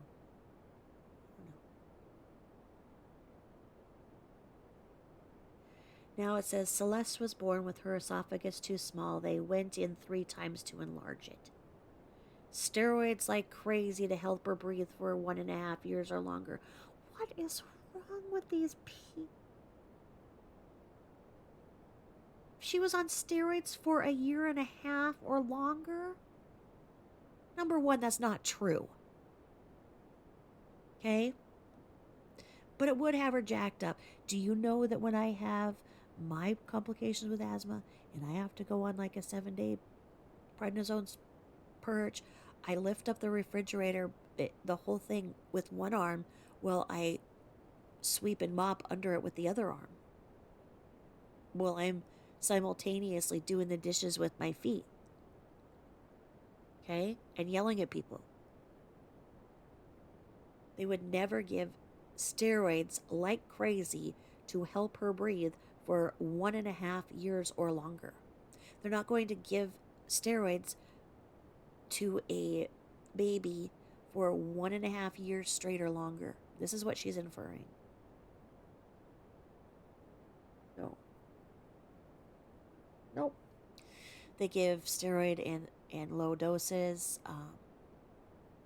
They're not going to give that. No. I'm not. No. Not. I'm not going to just. No. It's not true. That's not true. It's not true.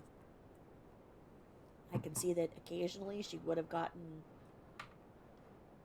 them, but not for a year and a half straight when the poor little thing had just turned 3.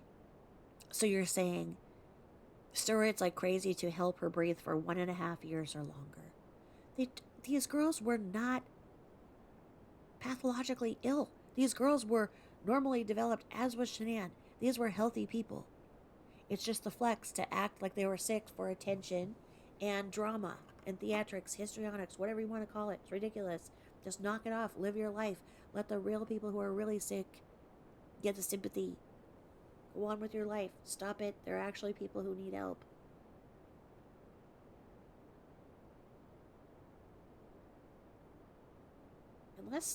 Unless like they say it's Occam's razor, these people are just dumb as day is long. I mean, and it could be. And then poor Christopher's going around with the genius IQ, but he doesn't know how to express himself, and he's going around with people, with a IQ of a 86, 86 maybe, I don't know, 87.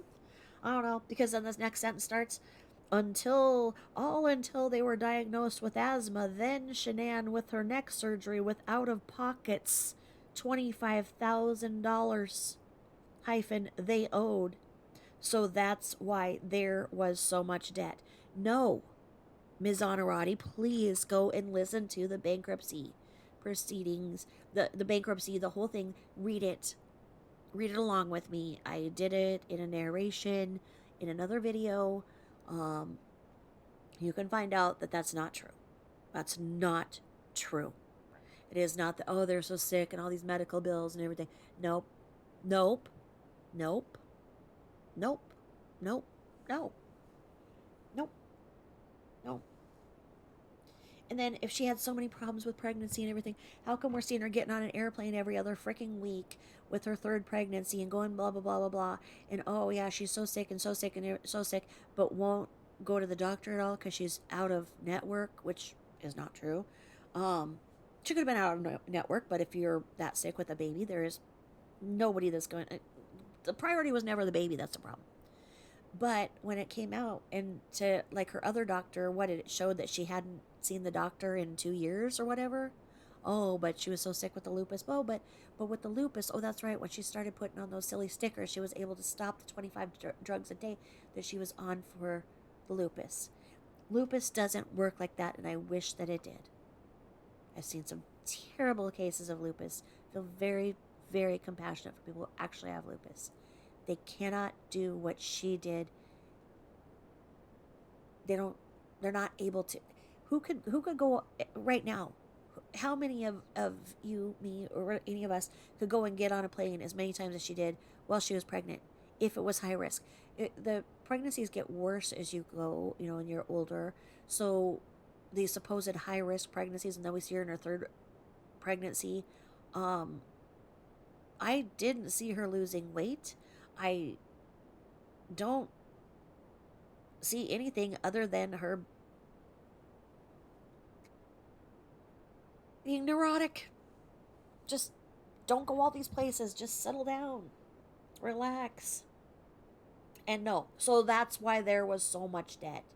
Well, then what does this have to do with this? What does this have to do with the triple or quadruple murder, the family annihilation? What does this have to do with it, ma'am?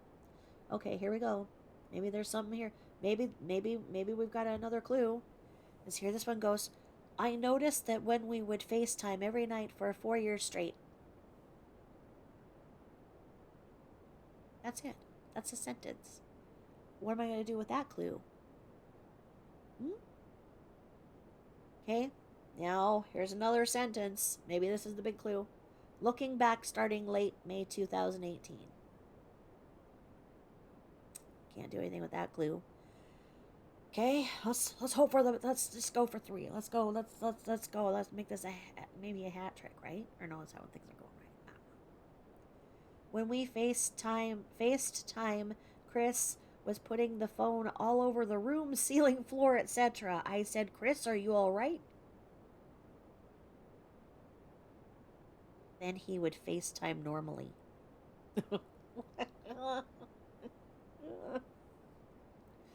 Well, that may be why he basically turned into an axe murderer after being the nicest person in the world and just, uh, come on. No. All right, here we go. Maybe this one's going to have it. Is the turd sandwich going to come out? Let's see. Or does it have layers? Or lettuce? Maybe the devil's lettuce. Because here we go. But let me just imagine Christopher Watts boinging the FaceTime all over and it zooming all over and the floor and the walls and everything and her having to come on. Christopher, are you all right?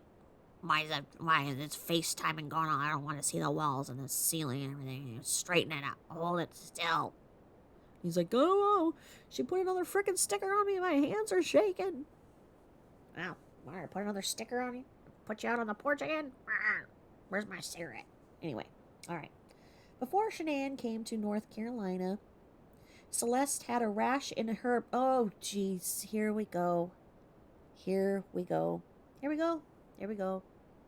Here we go. I thought that this was not going to be part of the discovery, but apparently it is. So here's another clue, folks. Here you go. And it's in Celeste's private area. Ready? Before Shanann came to North Carolina, Celeste had a rash in her private area. She went to get a face cloth and some cream. That's one sentence. Before Shanann came to North Carolina, Celeste had a rash in her private area and she went to get a face cloth and some cream. Next sentence. Ready? Chris had the phone. Period. I said, Chris, let me see how bad it is. And then, in parentheses, being that I am an aide. Next sentence. So I still couldn't see. So I said, wait, let me move my screen because I couldn't see. He put it right on her privates. Oh, I was mad. What is wrong with this family? Malfunctioning. Family needed repair. He was a mechanic and he couldn't fix it. She's the one saying, I can't see it, Chris. I can't see it. You're FaceTiming, you're going all over. I'm seeing the walls and the ceiling, floor, and everything. And now, Shanann went to go and get a cloth for it. And she's talking about her privates. I can't see it. I can't see it. Where is it? Where is it? So he finally zooms it on in at the frickin', and the Munya, and no, she gets mad. No, I didn't want to see it. Well, you're asking to see it.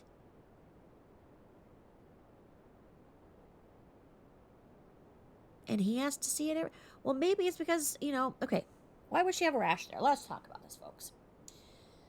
All right, so they were not fully potty. She was not fully potty trained because Shanann didn't have time to work with her.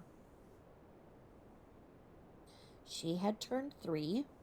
A lot of kids by that age are potty trained, but she was still going inside the toilet, outside the toilet, in and around the toilet, and had a diaper, pull them up, whatever.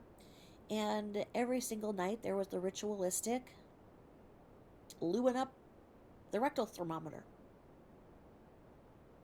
And then she would be in said diaper from 6:30 p.m. to 6:30 a.m. You gonna tell me that you're not gonna come out with a rash with that kind of bizarre timetable? I I don't know that you would ever not have a child with a rash if you were letting them be wet for that long. Because, like she said, she started it from day one. Day one with Celeste. And what does the picture, what does that have to do with what happened? What does it have to do with that tragic day? It was that this family's absolutely freaking insane, is what this is. Absolutely bat crap crazy. And and I have no doubt now, after seeing some of this stuff, that why many of the, what is it, Baumhofer himself, who can't freaking work anymore, oh, after a letter like this from the mother who was running you into the ground, when after you guys work so hard to do this and try to find answers, and you ask for answers and facts and what can you think of, and this is what they come up with after she's telling you what to do, and she can't tell the truth. The bankruptcy had nothing to do with medical bills. Nothing. Nothing. Nothing to do with it.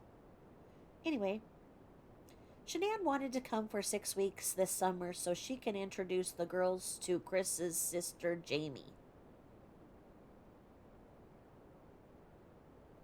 I don't think so. I thought that she had some other things she needed to get done. And initially, it wasn't supposed to be 6 weeks, but oh, it was going to be this and that, whatever, right? And I don't understand, after the bankruptcy, when they had $40 left over, and that wasn't even with the second child. Well, how do you plan 6 weeks? All the airfare, and she couldn't fly alone. Couldn't figure that out. Now the next sentence starts with a who never met Celeste or Uncle Frankie, our son. Okay, so here you go. Because you want to diss the Watts. You want to diss the Watts and say that, oh, well, Chris's sister, hasn't done anything and she didn't come out there. Well, you know what? Neither did your son. Your son didn't know Celeste. So Uncle Frankie, who gets out there, and I them to just tell everybody that they should look at everybody's criminal background check before they let them around their children. Um, because I don't know that I would want some people around my kids, given their past experience with kids. But anyway, Uncle Frankie goes around and says that those girls were his life. His things come out as, hi, I'm Shanann Watts' little brother. Here's my PayPal address. I'm not kidding. That sounds like a joke. It's true. His mother, who lives on this dialogue of the past, has regressed his development to do the same. And he's not going to mature, understand, go through the process of grief until and if he gets out of this narrative and tries to make amends for his mistakes. And for him to act like he was this wonderful uncle that was with these girls all the time when that's the first time he met Celeste. That's because Shanann had not been back to North Carolina, so she ran out of there, right? But anyway, before the year started back to school, dance, classes, etc., it was the best time was now. Period. Next sentence, maybe the big clue's me in it. We were thrilled, nope, nothing in that sentence. Next one, Shanann stayed the week here, then weekends with Chris's parents. Oh, how many did that happen? Oh, let's see, maybe it says here. All right, here we go. Maybe this makes sense. The first weekend was great with Chris's dad and family. Okay, all right. However, the following weekend was a different story. All right. Saturday was rough for Shanann. She was protecting her children from peanuts in every form. Hyphen ice cream, hyphen a bowl of nuts, a bowl full of nuts, and open razor blades just laying around the house. Oh, crap. I hate that when I just, I fling out the razors. What in the name of God would they have razor blades laying around the house for? You know what? I'm going to tell you with absolute certainty. I don't even need to get the tarot cards or crystal ball or anything. I'm going to tell you, they didn't. The family didn't have razor blades laying around the house. What had happened was Napgate. Is that Bella and Celeste were outside playing, and this is according to Cindy's interview on Seeking the Truth with Dave. And she said that the girls were having an amazing time playing with their cousins. Shanann came at noon to get them to go down for their nap because, remember, they're trained. They're sleep trained. They can't have anything messing up their schedules because then that messes up her schedule. And she came to get the girls and take them away from playing. And this is the prime of the day, and they were having a great time. And Cindy said, "Oh, don't take them. They're having a good time. Let them skip their nap." And the girls are like, "Yeah, what Grandma said." Because, grandmas, this is what they do. And they tell the parents in their schedules to, take a flying leap. And, like, fine. If Grandma's going to watch them, then fine. Go. Go take yourself somewhere. Go get yourself a pedicure. Go get those claws filed. I don't know. But, that's what happened. That Shanann was questioned, and you don't do that. You don't question Shanann. If you question Shanann, you will feel her wrath. You will be exiled from her life. All those people out here, oh, if I would have been there, I would have just told her gently that what she was doing, was too extreme, and oh, she would have taken my advice because she just didn't have any positive role models in her life, and she was such a young mother, she just didn't know. No, make no mistake. You give a hint to this woman that what she's doing you don't agree with, you're done. Done. Done like dinner. Okay? Done. Done. That's what happened. And that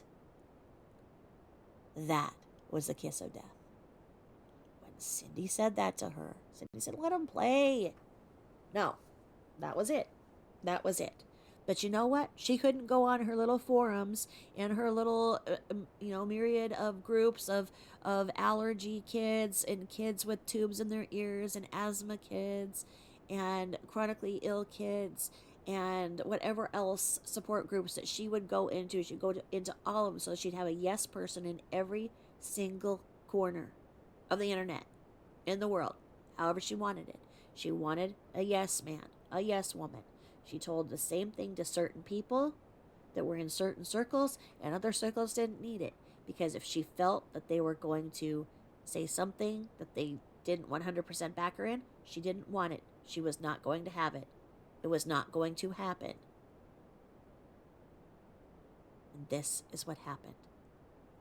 So, Shanann sat there, stewed on it, sat back, played a little mommy, and thought about, oh, yeah, well, you know what? They didn't even send out the invitations. Just like Mom said. Yeah, they didn't even invite anybody. Yep, and they didn't even have food for me. Yep, and they were talking about me.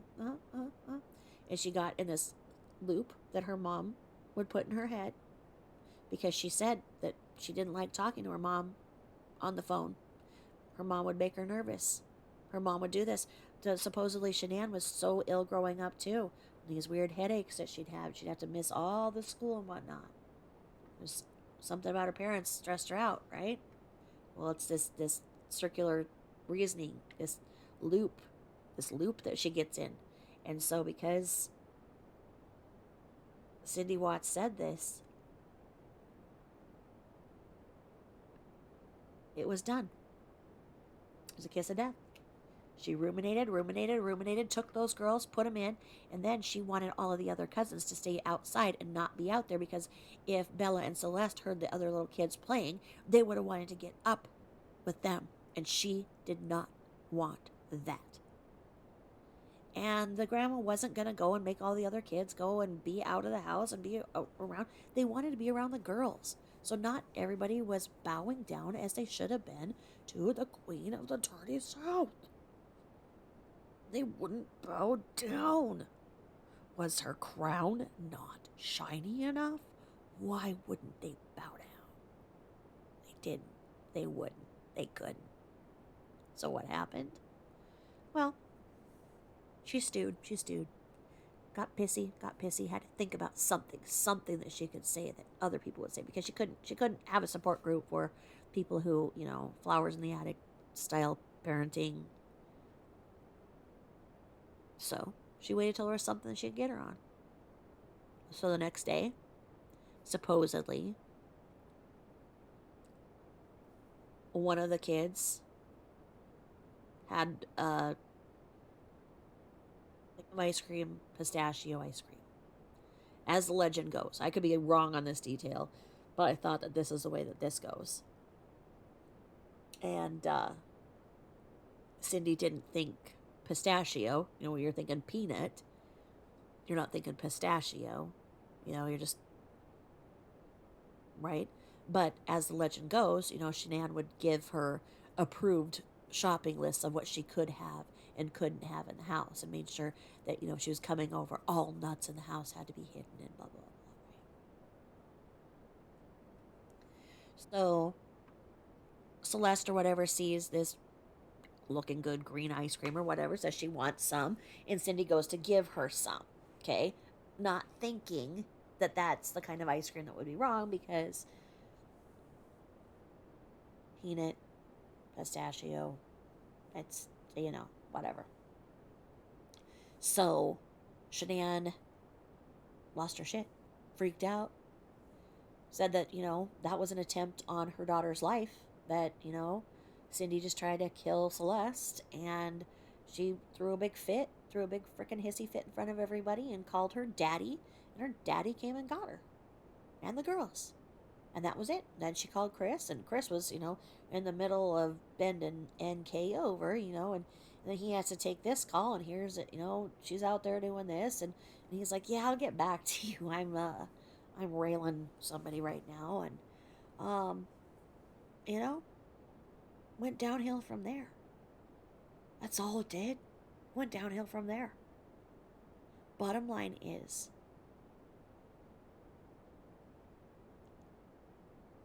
lies, mistruth, drama. She then was able to go and get all of the people and tell them all of these things and say, she tried to give my daughter nuts, and she has this nut allergy, and that could kill her. And everyone's like, what kind of grandparents would do that? Did they know? Oh my gosh, they knew, and they were gonna, oh my god, if they did that. And she's, everywhere, reportedly, allegedly. The razor blades, it just didn't happen. There is no reasonable explanation for that little detail. And as everything was recounted by Shanann to her older lady confidant who owned the restaurant, she said that she was having these problems, and, they didn't respect, the peanut allergy thing, and, things like that. She certainly did not say there was razor blades all over, because she probably knew that she'd not believe her, and that, she lives in the area, and would have asked somebody else and be like, okay, what's up with the Watts? Are they lizard people? Why do they have, razor blades all over? Are they going to drink the blood of the youngins? I mean, what and why would there be razor blades all over? That didn't happen. That did not happen. I think that Shanann said it. I think that her mom repeated it, and I think the two of them, just were winding each other up, and poor Frank Sr. is like, I need a drink, you know? And yeah, because then, oh, here we go. Just like I said, Shanann called her father, in parentheses, come pick me up now, end of parentheses, exclamation, exclamation, exclamation, please, hyphen. Okay, there we go. Now, the next thing says, Shanann said, comma, Cindy was trying to give the kids ice cream with peanut chips in it. Shanann asked Cindy what kind of ice cream is that. Cindy said, oh, relax, it's just ice cream.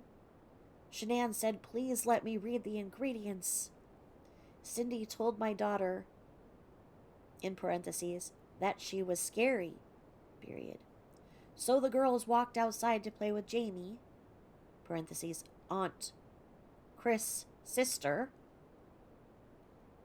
So after Shanann got done explaining to Cindy how dangerous peanut allergy is to the girls, Cindy ignoring Shanann. I'm reading it as it's written. Shanann went outside, Jamie walked in. So the girls walked back in as Shanann walked in the kitchen, noticed a large bowl of peanuts, in parentheses, now sitting on the table that wasn't there 2 minutes before.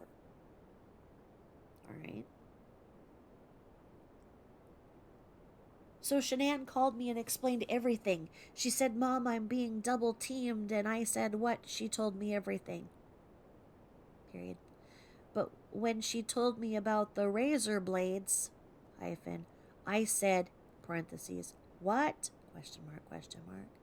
She changed the subject really quick because my daughter knows I would have been there and caused a big scene. S-E-E-N. Scene. I love my family. In parentheses, in parentheses, protection. ... I said Dad's on his way. Yeah, exactly. This razor blades thing. She said it once, and it's like even though I'm not fond of Sandy here, I do believe that if there was any proof of these razor blades all over, she would have went in the best interest of her granddaughters went over and had to have seen this, as anybody would. Um, I just do not think that there was razor blades. I don't think so. I I I think that when Cindy was asked about it in the interview with Dave, I think she just said straight up too, it didn't happen. I no one knows what that is about. So now the next thing says, she got home here and was beside herself. I was furious along with her. That someone you trust would try to get a child sick or die feeding them peanuts? Question mark. In parentheses, razor blades. Okay. Shanann told 4 people this. Me, Frank, Sandra Garanda, and Nikki. Okay. Was that in the first 15 minutes? Because pretty much the world knows. Because she told everybody at the Thrive things, and everybody that she'd ever talked to, from high school on, in her Facebook and Facebook groups. So anyway, then let's see. She called Chris that night, and she was so upset. Chris said he will handle it. There we go. Another sentence starting with so. So Shanann didn't ever go back again to see them. Now here, this is interesting because a couple of times she did write SHAN and then capital ANN, and then it goes back to that. And then I've seen other people just get jumped on, like if they don't do the capital A with it, be like, why are you not calling her by her chosen name? All this stuff. It's like, oh my gosh. So it's like her own mom doesn't even really understand how that and thing is, but I don't know. None of Chris's family came to Cece's birthday party, and Cindy sent Cece's package out to Colorado. That's another sentence. I'm gonna go through that. None of Chris's family came to Cece's birthday party, and Cindy sent Cece's package out to Colorado, which is still there in the box at their house. THERE. And that's disgusting.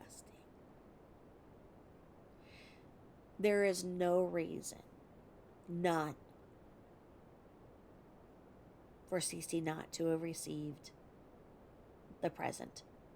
If they were so mad and they didn't even want to say it was from them, they didn't have to. It was just that, oh, it was her, here's a present. Or here we go. I don't know. Save it for Christmas. I don't, well, you know what? I'm not going to say I can't. I think that's rude.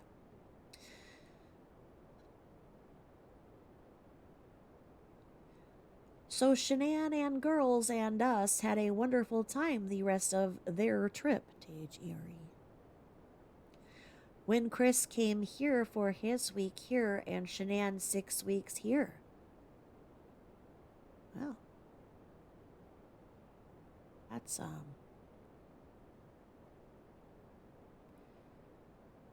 of like as good a writing as Shakespeare. Maybe Hemingway. Shanann picked him up at the airport with girls. They were so excited to see their dad, THERE, that the set off the alarm for running up to him.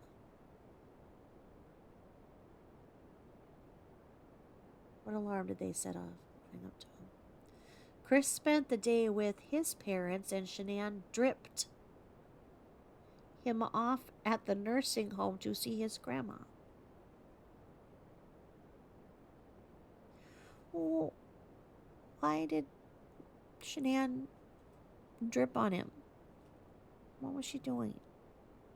Why was she dripping on him? And why didn't they take the girls to the nursing home to go and see the grandma? I thought the grandma was a sweet little lady. And it says Shanann and girls came back here.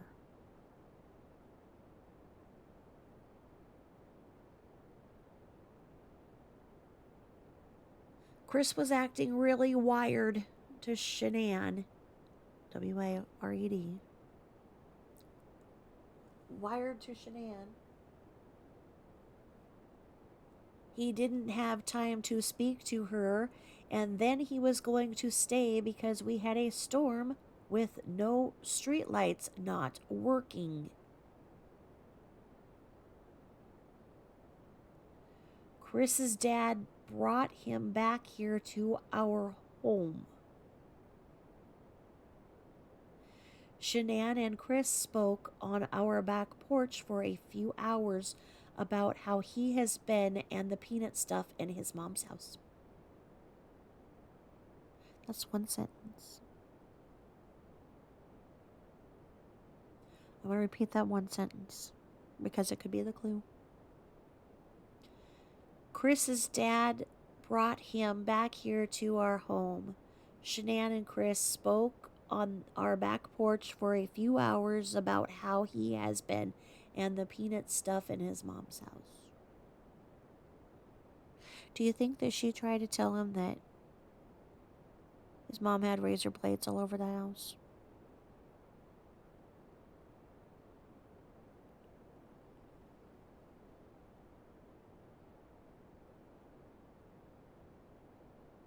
Chris was distant to Shanann, okay with us, with girls of with us. All right. I'm going to do this one more time. Chris was distant to Shanann, okay with girls of with us. It's like W/girls of with us. Chris was distant to Shanann, okay with girls of with us. Shanann was vomiting all night, and Chris didn't get up to see how this was his wife. Well, you know what? She's just fine to go on airplanes all over and do whatever she wants and go out to dinners and everything else when it's all about her. It's just these illnesses. They just pick and choose, pick and choose. And if you're vomiting all night, go to the emergency room. If you're a pregnant woman and you're vomiting all night, you need to go to the emergency room to be checked for dehydration. Make sure that everything is okay with the baby. There's more to a baby than just hoping it's a boy. That baby's well-being was being ignored. Now the next one says, they left for Myrtle Beach and Frank went with them for a couple of days, being that it was our granddaughter's first time at the beach. Frank left them. I came a day and a half. The girls and I had a blast. Chris was very quiet, doing his own thing and ignoring Shanann. I said to my daughter, is everything okay? She said, Chris is Chris. Here we go. So, we were at the beach and we went to dinner and Chris drove Shanann and the girls, no rooms, so I drove behind them. I was doing 83 miles an hour to catch up with them and texting Shanann, why is he driving like that? Tell him to slow down. I am not in a race to go to dinner at dinner. At dinner, Chris left the table quite a few times, very silent. He was ignoring his kids and wife. Cece was being funny and he walked away again. I left the next day. They came 2 days later. I asked Shanann to stay here with girls. She said Chris has good insurance for the girls. They went back home to Colorado.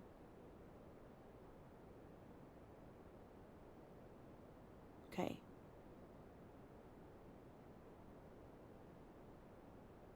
So, how is it people at the beauty salon knew that they were separating when they were interviewed?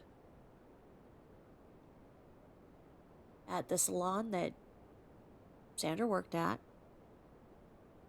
the coworkers were interviewed, and they said that, yeah, Shanann was separating and getting a divorce, and Chris came out, and he was acting really, really weird, and he had weird facial expressions. She doesn't put that in there, does she? And she asked Shanann to stay here with the girls, and she said Chris has good insurance for the girls. They went back home to Colorado. Look, this has the writing all over the wall. That her mother and father saw that this was dysfunctional and toxic, and there was no way that it was going to work. So why not? Why not stay there? Why not stay in North Carolina?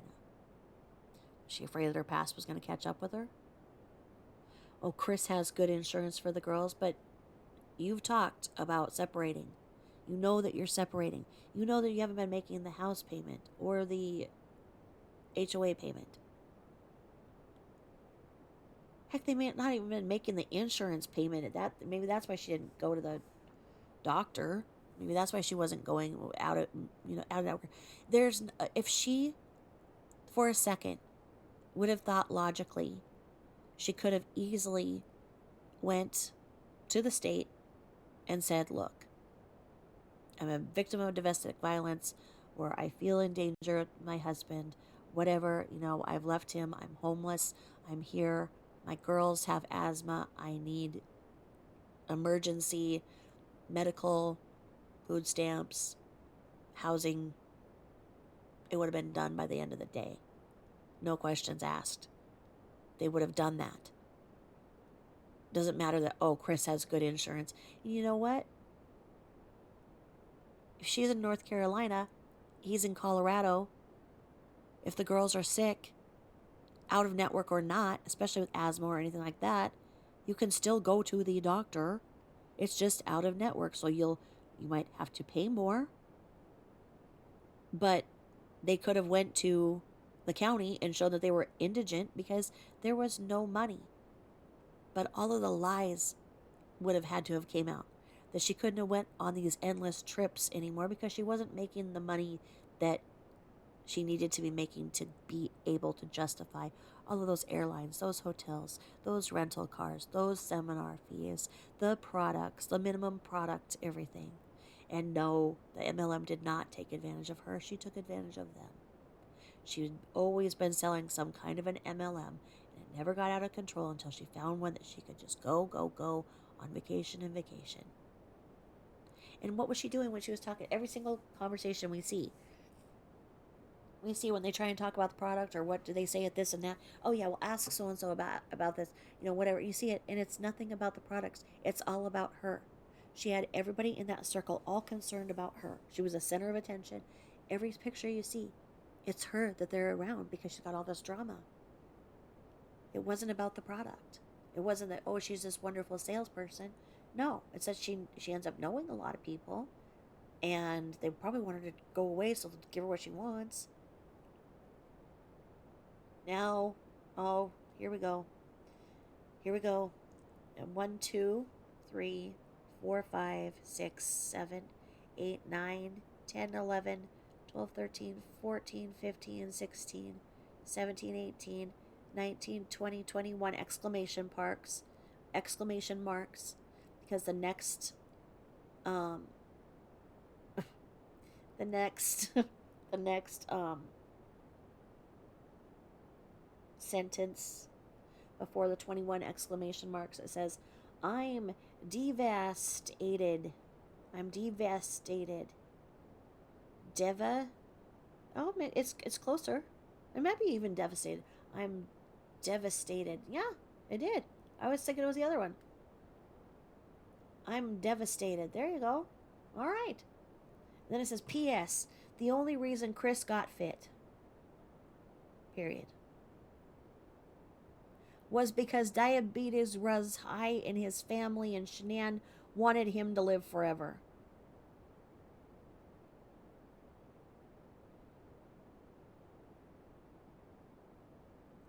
Signed, Sandy Rusick.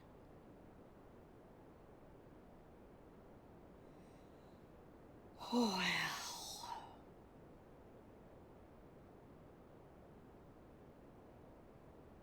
What do you have to say to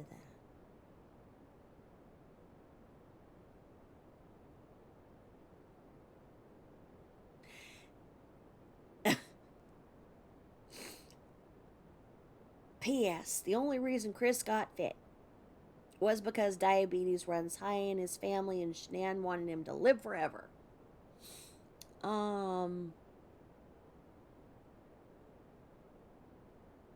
No. That's ridiculous. That's not that's not the way it works. Being honest to your spouse, respectful of your spouse, um, not working your spouse to the ground. I'm speechless by this letter. I'm gonna need some marshmallows. That's what I'm gonna do. Hold on, I gotta get some marshmallows.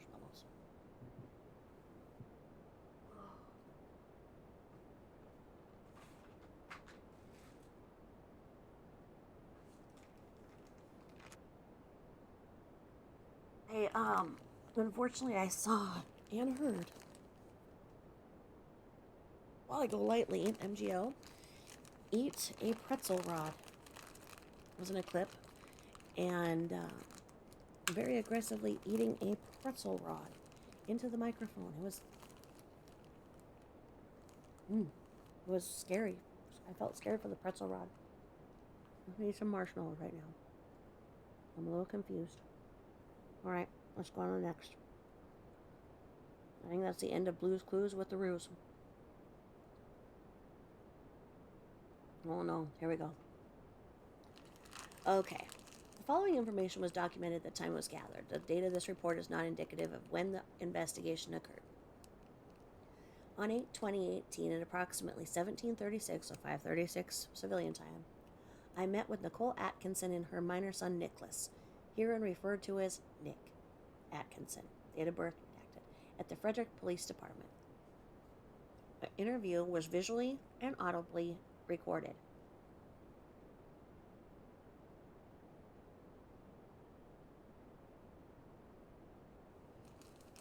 Let me see here.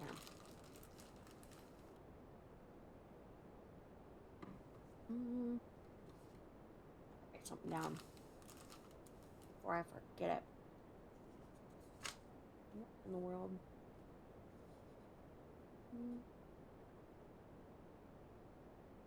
I might be losing my mind. Where did it go? Where did it go? Hold on, folks. Technical difficulties.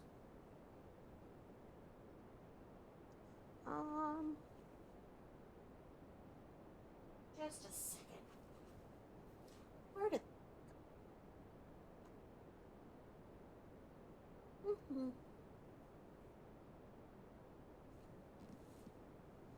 Generally.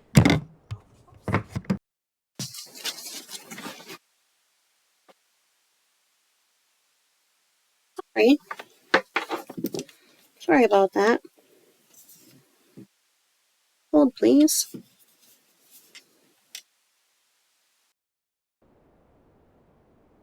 Okay, that'll make more sense. I got it. Oh, are you in the box? He's in my box. I got my order from Hot Topic today, and I got a Jack Skellington Nightmare Before Christmas blanket with a big old orange pumpkin on it. Could you expect anything else? I love big orange pumpkins. I'm gonna grow them this year. We got blight this year, supposedly. That's why my pumpkins didn't grow. But I really want a bunch of pumpkins. Martha Stewart once did this whole thing with a driveway just lined with lighted pumpkins. The most beautiful thing I've ever seen in my life. Alright, let me write this down.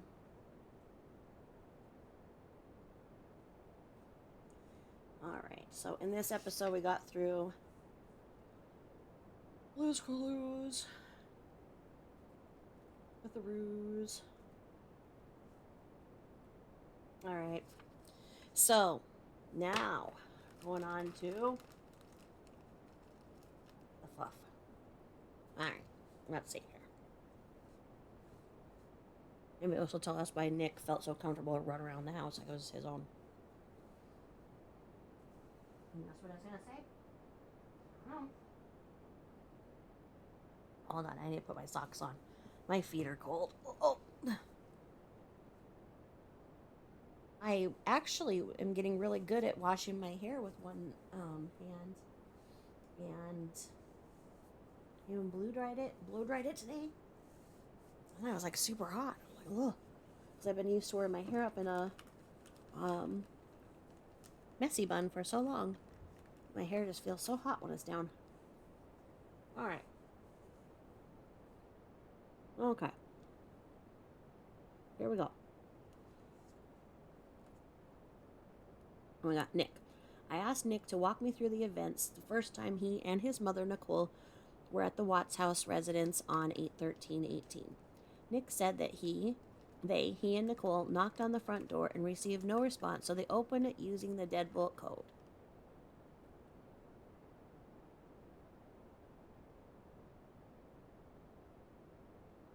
They knocked on the door and received no response, so they opened it using the deadbolt code? What? Nick. That is not the way it happened. Remember? Wink, wink. You were there with your mom and waited for the police and Christopher to open the door with the code. Nick, did you forget the script? What? Oh my god. Oh, all right. Nick, you speak the truth. This is when Annie was over there at 9 o'clock before Shanann even missed her freaking appointment. She's over there trying to clomp around and find Shanann because Shanann was never supposed to be left alone with her husband. And this is what I bet you it was. Because I bet you that, seriously, I bet you that Shanann and I think that, that Frank seems very empathic. Like, I think that, if they're, I mean, I don't know. Maybe I'm wrong. But Frank Sr. seems like a nice guy. And I think that he was probably really worried and going, something isn't right. And I don't want them going back. And so that's where Sandra said, you know what, well, I'll stick Nicole on the case, and I'm going to tell Nicole not to leave her alone with him at all, ever. And Nicole's like, I've got a life to live too, but oh well. Because that's what happened. And she was watching. And you know what? Shanann shouldn't have left North Carolina. She should have just, restarted. I mean, the marriage was done. She knows it. He knew it. I wouldn't be here talking about it. So, this is the truth. When he says that, I asked Nick to walk me through the events the first time he and his mother, Nicole, were at the Watts residence on 8/13/18. Nick said that he and Nicole knocked on the front door and received no response, so they opened it using the deadbolt code. Nick said the door would not open all the way because of the security latch, hotel style, was in place. Nick said they shouted Shanann's name 3 times but received no response. Wow. That is very poignant. I'm going to write this down because Nick admits what we all knew.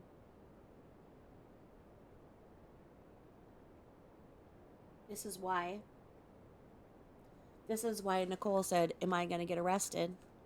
Because she probably called and was like, I can't get a hold of her. And Sandra was like, get in there, get in that house, get in that house and see if she's okay. What's going on? Go and see what's going on. And she's like, well, I don't want to open the door. She's like, open the door. And so she did. And then, bam, it's got that latch, which I think that you could probably undo if you just pulled the door back a little bit and moved your finger, or a pen or something. I'm not saying that Nicole's hands could do that, but maybe Nick had a little skinny teenager fingers or something. I have big fat sausage fingers. So I'm not saying I don't. But when she acted with the cop, like she had not been in that house, like she was waiting for Chris with the cop because the cop said that they couldn't go in, and they needed the code, waiting for the code. Why did she not tell the officer that she knew the code and that she'd been in before? She didn't. Okay? Now, we all noticed that the cop yelled for Shanann. Nicole didn't. That's because Nicole had already been yelling for Shanann when she first did this. And she knew damn well that Shanann was not in there.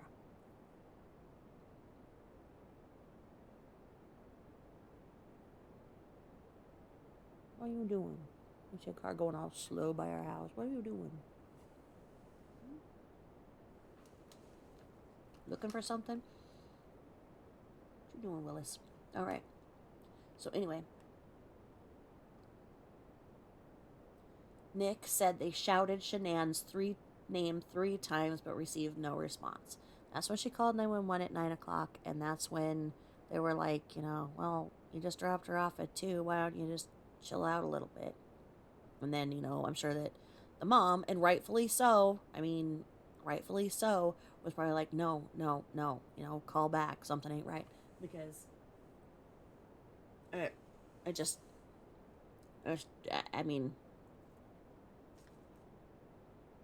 wasn't right. So Nick said Nicole moved her car next to the garage door so he could stand on it to see the garage door through the upper panel of the door that contains windows. Nick said he was able to see Shanann's car in the garage, so they went back to the front door, opened it, and shouted Shanann's name again several times.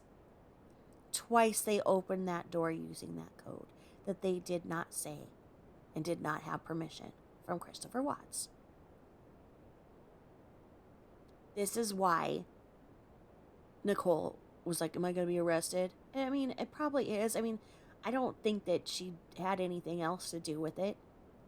I mean, this makes sense. She lied on this. And, so them. Nick said that he and Nicole, called Watts, who told them via speakerphone that Shanann was on a play date. Nick said he learned Watts provided a different story regarding Shanann's whereabouts to her friend Cassie. Nicole then said Watts provided different stories to her, Cassie, Addie, and Sandy. Sandy, Shanann's mother.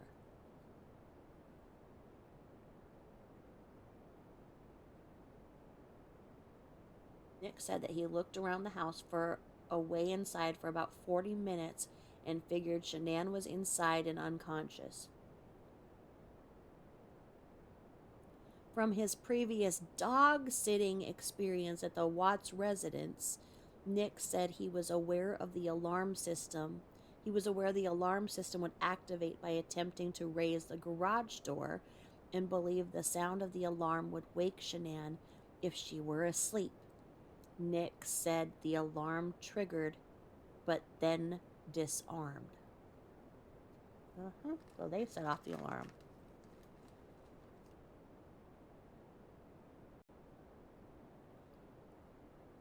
How did it get disarmed? Can you disarm an alarm from a cell phone? Did Christopher Watts disarm the alarm? I just find it curious that they didn't say all of this stuff to the officer the first day, and the first encounter with the officer.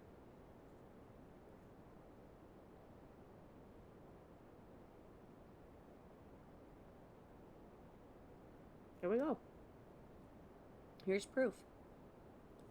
Nick said Watts called them and told them to leave the house alone and asked them not to call the cops or kick the door open. Nick said they told Watts they weren't at the house and proceeded to drive to Shanann's doctor's office, where Nicole learned Shanann had not shown up for her appointment. So this place is exactly right, where she called at 9 o'clock and they had, went in through the door. They'd yelled, blah, blah, blah, blah. They didn't go in, but they opened the door, but then they couldn't get in because of the latch. But they opened it enough to yell, yell, yell, stand on top of the car, look in, go around all the house, look around. No doubt they talked to neighbor Nate. And neighbor Nate probably said she didn't go anywhere. I've been sitting out here staring at the house, I am the watcher. And no one has moved in or out of the house. And so triggered and then disarmed the alarm, blah, blah, blah. She called 911 at 9 o'clock in the morning. That's what it said. It said that first time. And then there wasn't an explanation as to why the police didn't come out at 9. Well, then she went to the doctor's office because the doctor's office, the appointment was supposed to be, 9:30, 9:10, whatever we figure out. I can't remember it right now. 9:30. So this puts that time frame right. So the son is telling the truth. His mother was trying to say, no, don't say that. But the kid's telling the truth. Nick said him and Nicole drove back to the Watts' residence and attempted to contact Shanann and the girls, but again received no response. They called Watts, who stated he was on his way but still an hour away.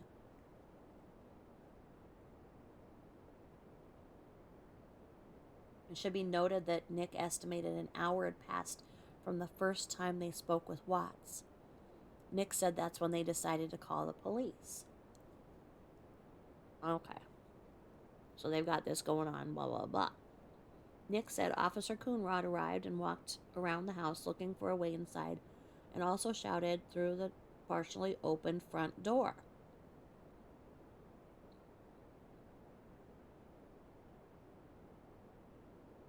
When Watts arrived, Watts, entered the garage through the main door, opened the door to Shanann's car, and then walked into the house alone. Nick said Watts ran around the entire house before opening the front door to let them all in.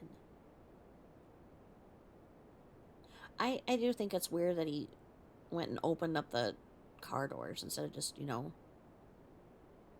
going straight in the house. Once inside, they all went upstairs to where Nick, felt like something wasn't right and began moving the pillows located on the couch at the top of the stairs. It was then he found Shanann's phone under the pillows. I asked Nick what drove him to the couch. He said the couch would be the place he would hide something. Nick said he was going to look under the couch, under the beds, and in Bella and Cece's Celeste rooms, but the couch was the closest thing to him.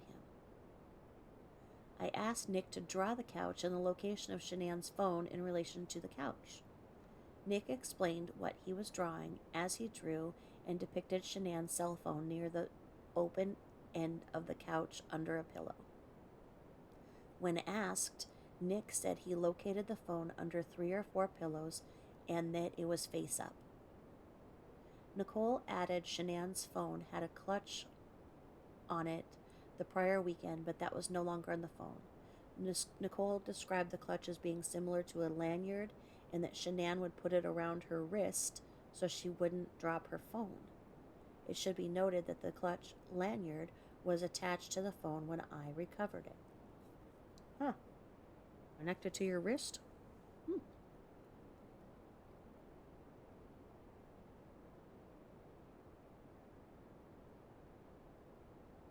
Nick announced he located Shanann's phone, and Watts put his hand out and said, "Thanks."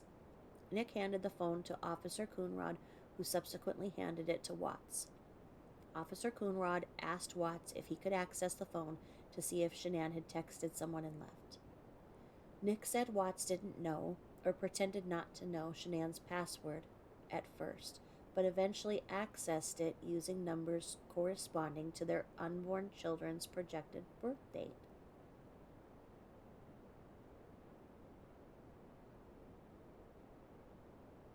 Huh? Nicole said Cassie suggested via phone using the birth date. Okay. Nicole said that both Cassie and Sandy were on speakerphone at one point while they were going through the house. Nick said while Watts was looking through Shanann's phone, he left to search the basement but found nothing. Nick went back up to the main level and looked around but found nothing.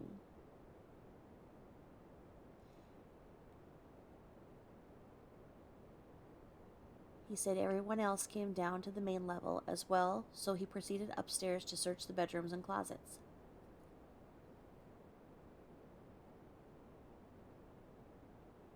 Nick said he noticed the bed in the master bedroom was stripped of its bedding, and he's never seen that before when he's babysat or dog sat at the Watts residence previously.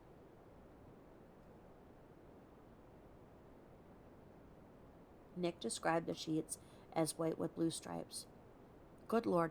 So Nick babysat as well, and they had live-in people and live-in babysitters, grandparents. I mean, the girls are Bella's only 4. I mean, how many frickin' people have been in and out, and how many places have they been in?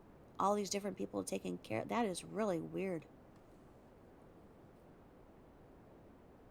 Nick said that he walked outside and was approached by a neighbor, Nathaniel Trina Stitch, neighbor Nate, who stated he has a surveillance camera that sees everything. The Watcher.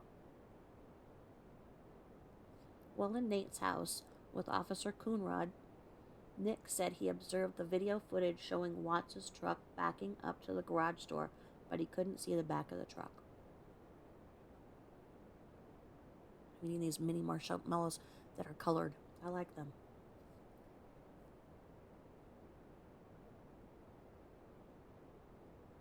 I asked Nick how Nate became aware of the situation to begin with. He said when Officer Coonrod arrived, he, Nick, walked around the house, the outside of the house with him, and that's when Nate first became aware Shanann was missing. Nick said Chris followed them into Nate's house as well to watch the video surveillance footage. Nick said it seemed like Watts was attempting to block his and Officer Coonrod's view of Nate's TV when the footage showed Watts walking around the truck. Nick said he went back to the Watts' residence and looked around some more and discovered a red spot on a plant located on the lower landing of the main staircase. It should be noted Officer Coonrod and I inspected the spot and determined it was inconsistent with blood. Well, what was it?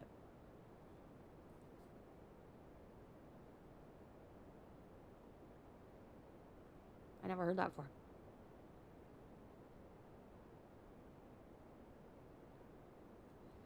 Nick recalled Watts, Officer Coonrod, and I looking around inside the house, but said his memory was blurred after that. Nick said he, Madison, toddler-age sister, and Nicole left in their car when Sandy Rusick called and asked Nicole to return to Nate's house and provide him Frank Rusick's phone number.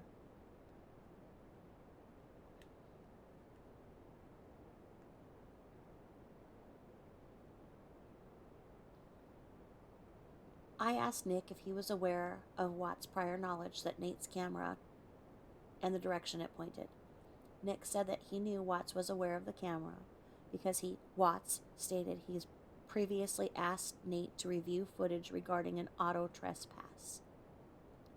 Near the end of the interview with Nick, Nicole offered information regarding an app named Life 360 that maps a phone's location and movements.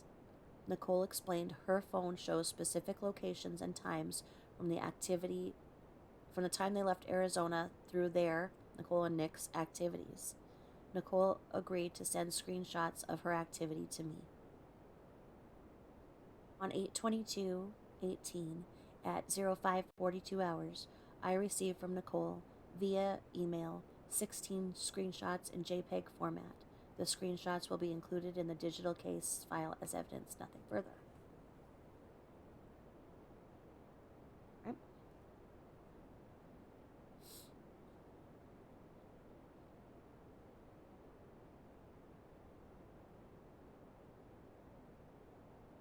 And it's handwritten in what Nick did.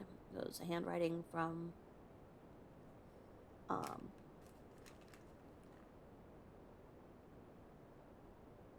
what we just talked about, but it says here that it took Chris 2.5 hours to get back to the house from the first call. They're kind of forgetting that he was at work, you know. Now, if I was pregnant, somebody called my husband, and they couldn't get a hold of me, he'd be there in a second. Unless he disappeared me. Oh, and also, what was that about? Mama driving 83 miles an hour too. It's like if a cop pulls you over, you can't say, oh, because he was speeding, we're both going to dinner, I was following him, so I have to go 83 miles an hour too. No way. It's like, you know what? If somebody else is driving excessively to what you are comfortable with and what is the law, you don't do it. Definitely, especially if you're the mother-in-law, chastise them when you get at the restaurant and be like, okay, a-hole, you're speeding, and I don't appreciate that, but you don't speed too, and then be texting like, I'm not in a race. All right, let's see. Probably just want to get the heck back out of North Carolina. All right. More handwriting.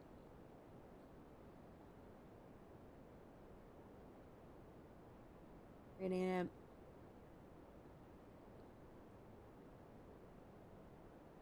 Live 360. Alright, now it says CC, and it says Bellas, Belas. All right.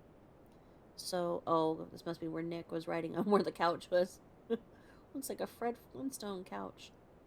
And it says Nicholas Atkinson, through 2018.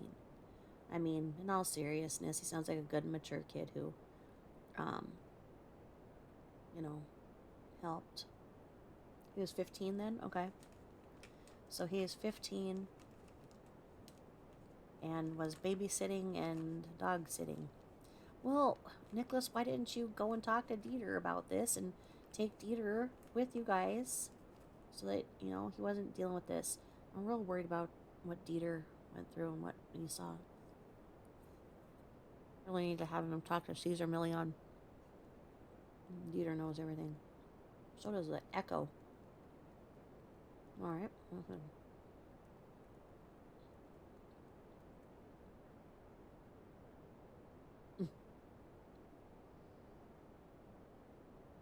270 miles per hour top speed for 3 events. Nicole, have a little jet plane there. Oh, I see. It probably averaged out where she was from where she was.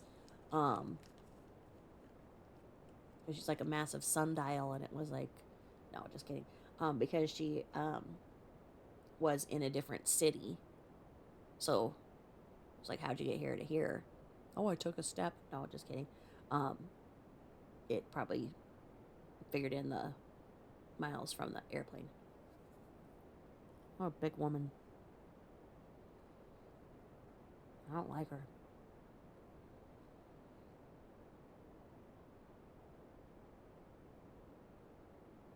All right, let's see. This is just more of her Life 360 stuff, just showing her her activities. She was at home for 8 hours and 30 minutes on what day? And then at home from... Whoa, hold on here. What are we going here? What day is this?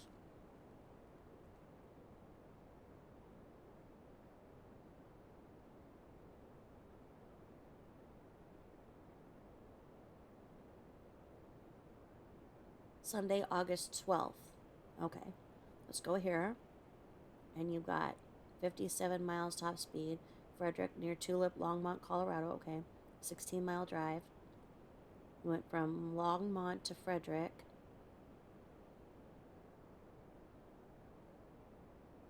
At home to 10 a.m. to 10:41 a.m. That doesn't make sense because she was over there at 9.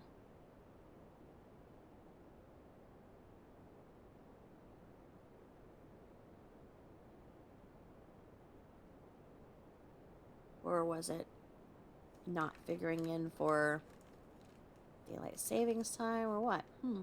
But she got home at 2:10 a.m. She dropped her off at 1:48, so she lives 22 minutes from her. And goes firing around at 10:41.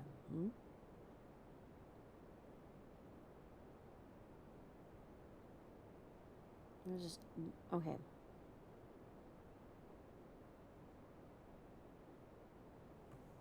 Wait, because then it says 1:28 a.m. to 2:10 a.m. 41 minutes. 28-mile drive. Home on a 28-mile drive. 1:28 a.m. to 2:10 a.m. What? Huh. Is that her son? No?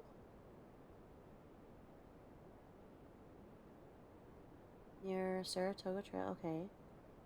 12:47 p.m. 14-mile drive.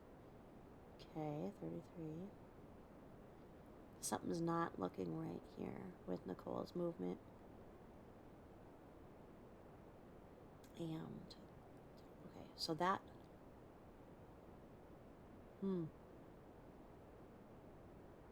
I don't know.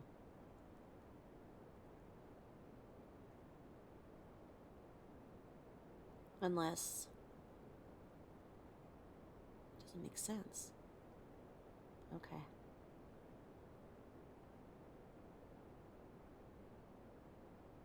2 hours and 33 minutes. I don't know.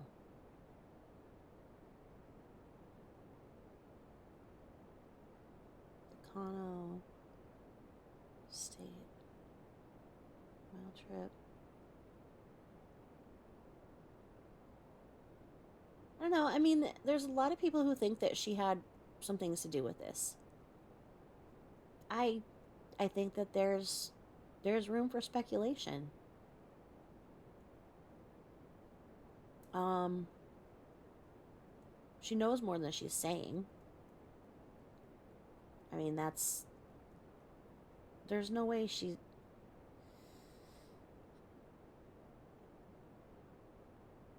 just don't find her as very forthcoming.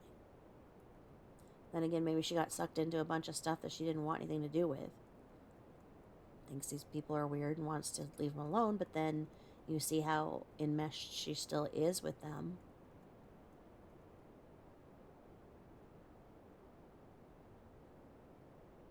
You see pictures of Shanann's dad being really good to Annie's children.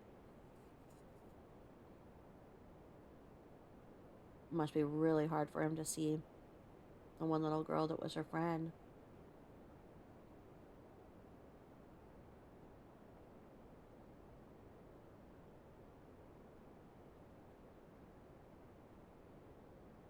Okay. So, oh, there's one to McDonald's. I don't know that I would like this app. I don't know that I want to be tracked everywhere I go. Not that interesting. It says at mom's work. Okay. Alright, so now let's see here. The following information was documented at the time it was gathered. The date of this report is not indicative of when the investigations occurred. On 8/2018, along with Michael Rourke and several DDAs, I met with Frank and Frankie Rusick at the Weld County District Attorney's Office. While briefly interviewing both Frank and Frankie, I learned the following. Watts stated to Sandy that Shanann was in one of her moods. Nicole spoke with Sandy that morning and was concerned about Shanann and the girls' whereabouts. Shanann's phone and iWatch were never turned off, and that she charged them on her nightstand each night.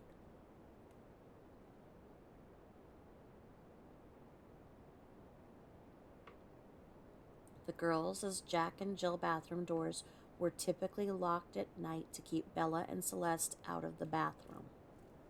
That makes 0 sense, but you know.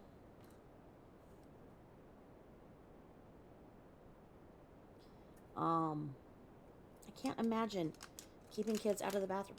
You know, it's just unnatural. My sister-in-law, she is, new age and stuff. And she had went by this one principle where you start potty training from day one, where you let your child know what it feels like, to wet. Because what you do is, after breastfeeding, or, because she's breastfeeding, after feeding and whatnot, then, she'd put her little tiny butt there on a little potty. And then, first thing after she'd, had her longer sleeps, and kept doing that, and sitting her.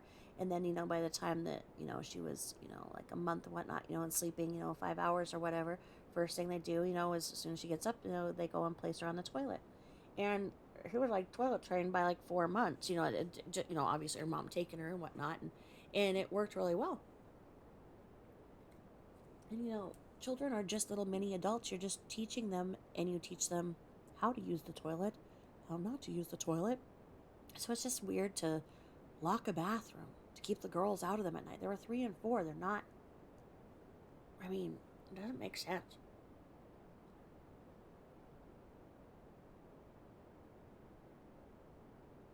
All right.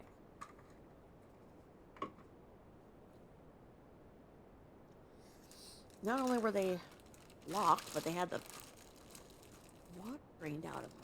I don't know how you drain the water out of a toilet. I don't know.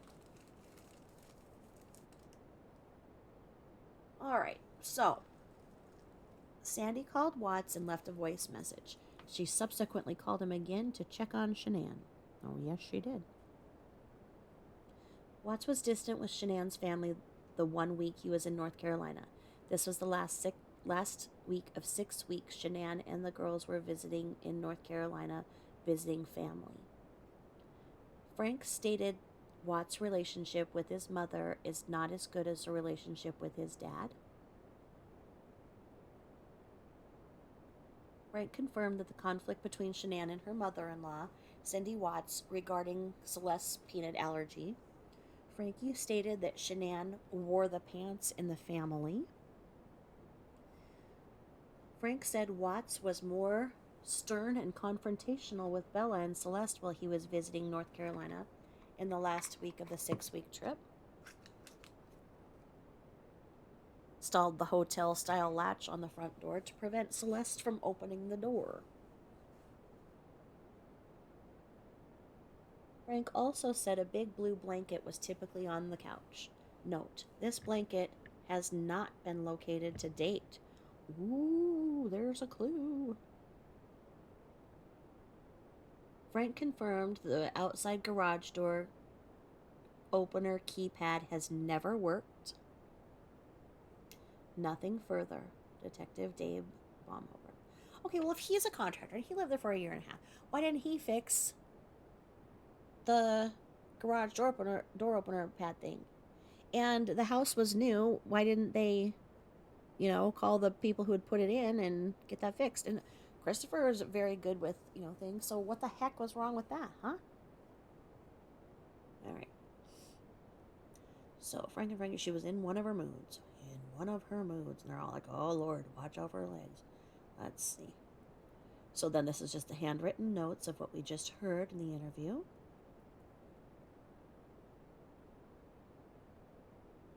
On 9/27/18 at approximately 10:40 hours, Evidence Supervisor Purcell responded to the CBI Crime Lab located at 6000 West 54th Avenue, Arvada, Colorado, to both retrieve and drop off evidence.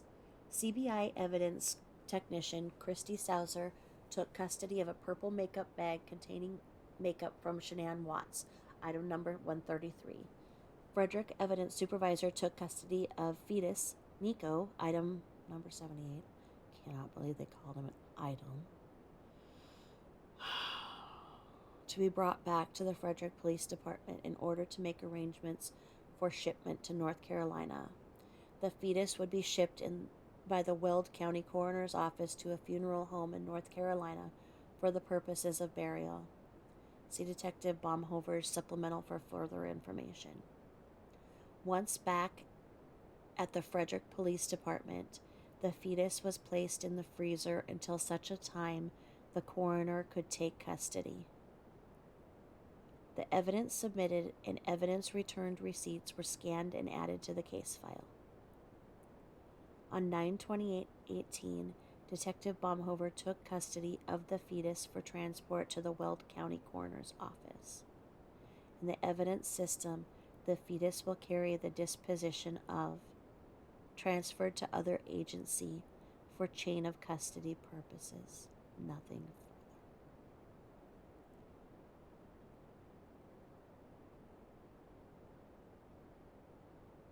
And then evidence submitted report. Looks like that was there. Hand-to-hand transfer. Makeup bag with makeup belonging to Shanann Watts.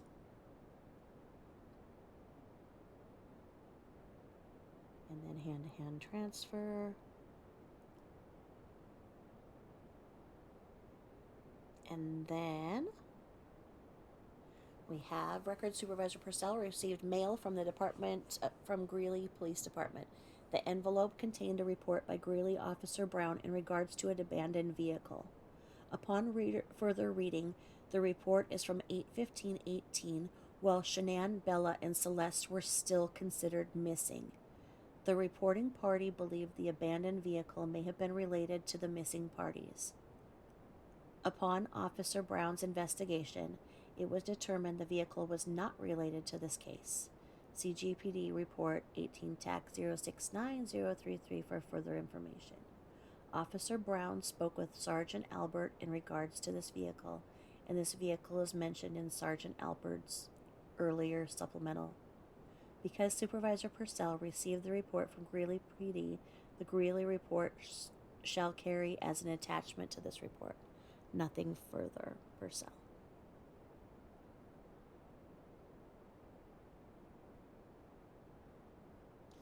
So now we got Baker Brown's, Romas. What do we got here?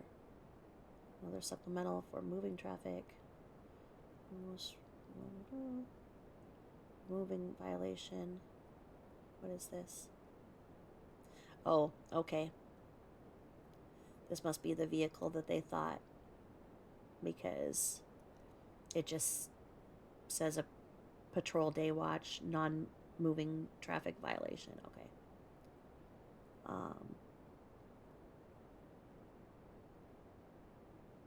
Pontiac Grand. No. So then let's see here. They've got the Pontiac, passenger car, automobile. The owner is Alberto Esperanza. So it just sounds like somebody must have seen a, automobile that was out of place, and called it in and said, hey, maybe they came from this vehicle. Doesn't sound like it did, huh? All right.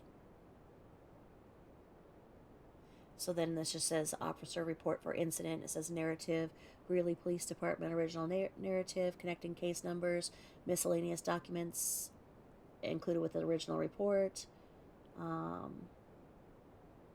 And it's still about this car.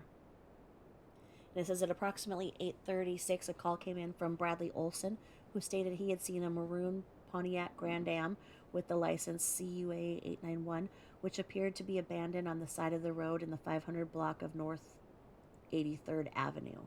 I responded to the scene, and Olson was still present. He stated he believed it was connected with Shanann Watts.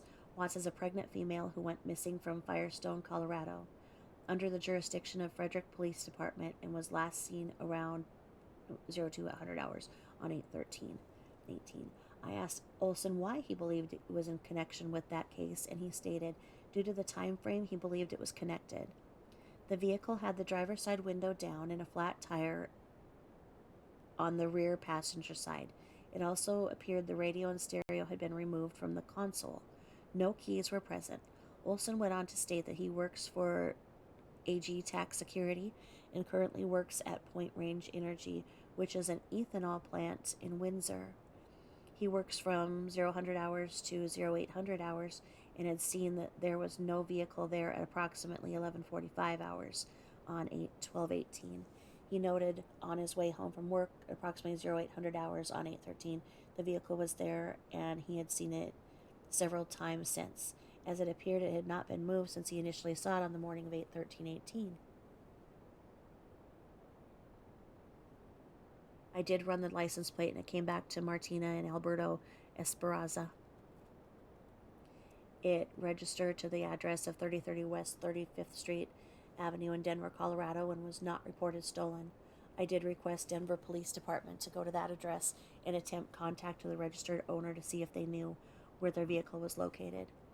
Officer Young with the Denver Police Department requested a phone call back from me through dispatch, and when I attempted to call 2 times, no voicemail box was set up, and I received a text asking if he could call me back later. Officer Young did contact me over the phone at approximately 10:54 hours on 8/15/18, stating he had went to the address and received no answer at the door. He had contacted neighbors as well, who stated they were unaware of who lived at that residence. I spoke with Sergeant Albert from Frederick Police Department due to the fact that Olson believed it was connected. I did advise them, and Sergeant Albert told me nothing indicated any connection, and he did not reconcile the name, and no vehicle was associated with their case. I asked him if he recognized the reporting party's name of Bradley Olson, and he stated he believed he had seen it on a caller ID earlier in the week. It was possible he had attempted to call in their car earlier. He requested a call back if received any additional information in which lead me to believe it was connect with their case. I then recontacted Olson over the phone and asked him if he had attempted to report this car earlier in the week. He stated he had not, and I was the first officer he had talked to about the vehicle. I did tag the vehicle with an orange abandoned tag dated the time of this call. A copy of the Greeley Police Department unattended vehicle warning will be placed into miscellaneous documents under this case number. If this report should be forwarded to Frederick Police Department for their records if needed. Nothing further from this officer.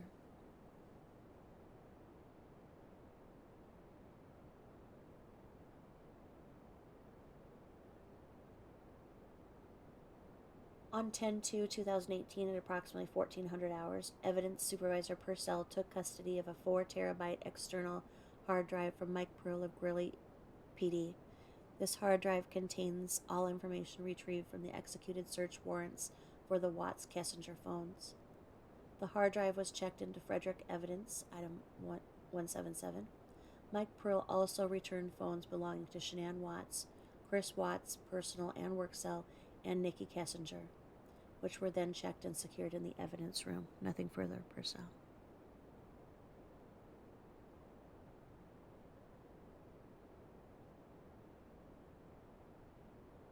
On 9/28/18, I transported the fetus, herein referred as Nico, collected during Shanann Watts' autopsy, to the Weld County Coroner's office.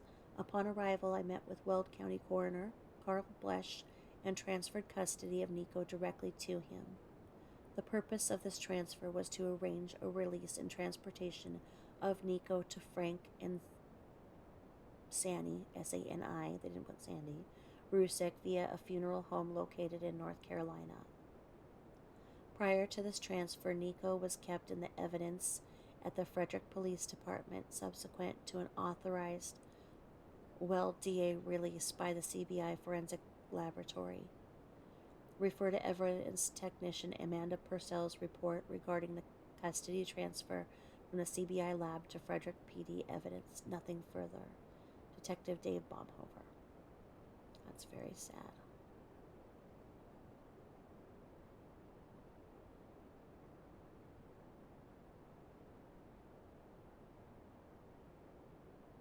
On 10/10/18 at approximately 1300 hours, Evidence Supervisor Purcell responded to the CBI lab located at 6000 West 64th Avenue, Arvada, to submit the buccal swabs, prints, and hand-foot impressions collected from Chris Watts for comparison.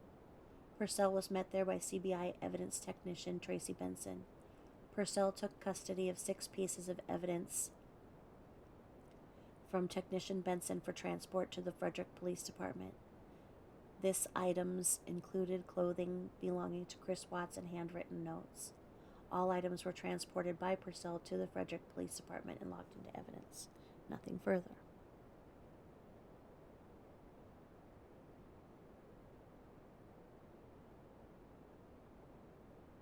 And then something from Frederick Police Department, and it says here, on 8/13/18, a triple homicide of Shanann Watts, 34, and her 2 daughters, Belle, 4, and Celeste, 3, occurred in their Frederick home. I respectfully submit the following items for forensic testing. Item 173 are buccal swabs collected from the defendant, C. Watts, on 10/4/18, requesting DNA analysis and comparison to previously collected evidence. Item 174 are fingerprint cards and hand impressions from the defendant, C. Watts, on 10/4/18, requesting latent print analysis with previously collected evidence. Items 175 are foot impressions from the defendant on 10/4/18 requesting latent print comparison to previously collected evidence.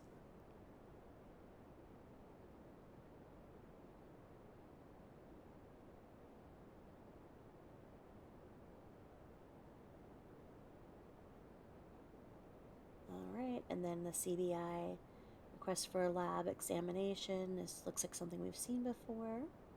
Buccal swabs, fingerprint card, foot impressions. Yes, we've seen that before. Evidence submitted receipt. Hand-to-hand transfer. The buccal swabs, fingerprint, and foot. Greeting cards. Handwritten card.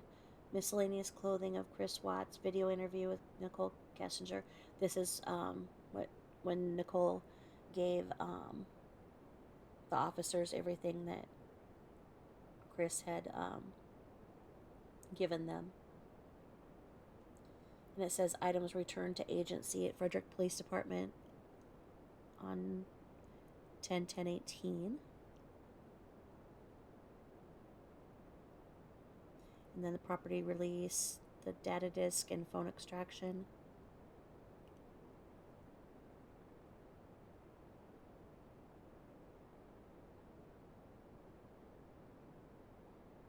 And then it just says a report. It says on Monday, October 1, 2018, Weld County District Attorney's Office, Investigator Kathy Holscher requested assistance on the execution of a Rule 16 order on Thursday, October 4th at 2 p.m. at the Weld County Jail. Investigator Holscher specifically requested assistance in taking barefoot exemplars from C. Watts. Rule 16 collection. Forensic scientist Kaylee Henson and I arrived at the Weld County Jail located at 2110 O Street in Greeley, Colorado at approximately 13:30 hours on Thursday, October 4th. There we met several other individuals, including WCDAO Investigator Holscher, Frederick Police Department, Detective Dave Baumhover, and Colorado State Public Defender's Office, Investigator Sylvia Martinez. We were then escorted by jail personnel back to a common area where Rule 16 collection was to be performed. The Rule 16 collection was initiated at approximately 14:06 hours in the Weld County Jail. After the buccal swabs and the major case prints from the hands were taken by WCDAO Investigator Holscher, FS Hansen and I collected barefoot exemplars from C. Watts. A total of 5 barefoot exemplars were taken using the fingerprint powder handyprint adhesive lifter method. Item AK-01 was packaged and sealed. The item was then transferred to FPD Detective Baumhover at 14:48. FS Henson and I departed from this area of the jail at approximately 14:50 hours. No photographs were taken by CBI at this time.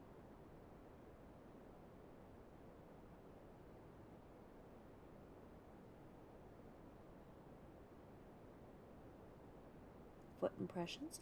You know what? I keep saying 1,690 pages. It's 1,960. Oh, Lord. Thought it was like only 300 pages from done, and then I'm like, oh no. So it's 600. Getting there. We're getting there. And then, yeah, this is just a summarization of the zip files that are there. And then, we have approved by Kirby Quinn Lewis. Initial assistance provided from Ganley Jillian. She helped them. And that's about it there. Kessinger, Bella, Watts. Okay, so that's who's in the case. And narrative begins. What do we have here? What do we have here? Let's see. Okay, so we're going to start a big synopsis the next time we begin. We're going to close this one out. And Um, I have created a playlist, like I said in the beginning. So this is all on a playlist, and you can listen to one first and then two because I mix them up. But that way you can listen to these just kind of consecutively. It's an easy listen, easy listening. So we'll go, we made it from 1,261 to 1,320. And we made it from 1,398 to 1,464 in the discovery pages. So thank you so much for listening. We will begin on the synopsis.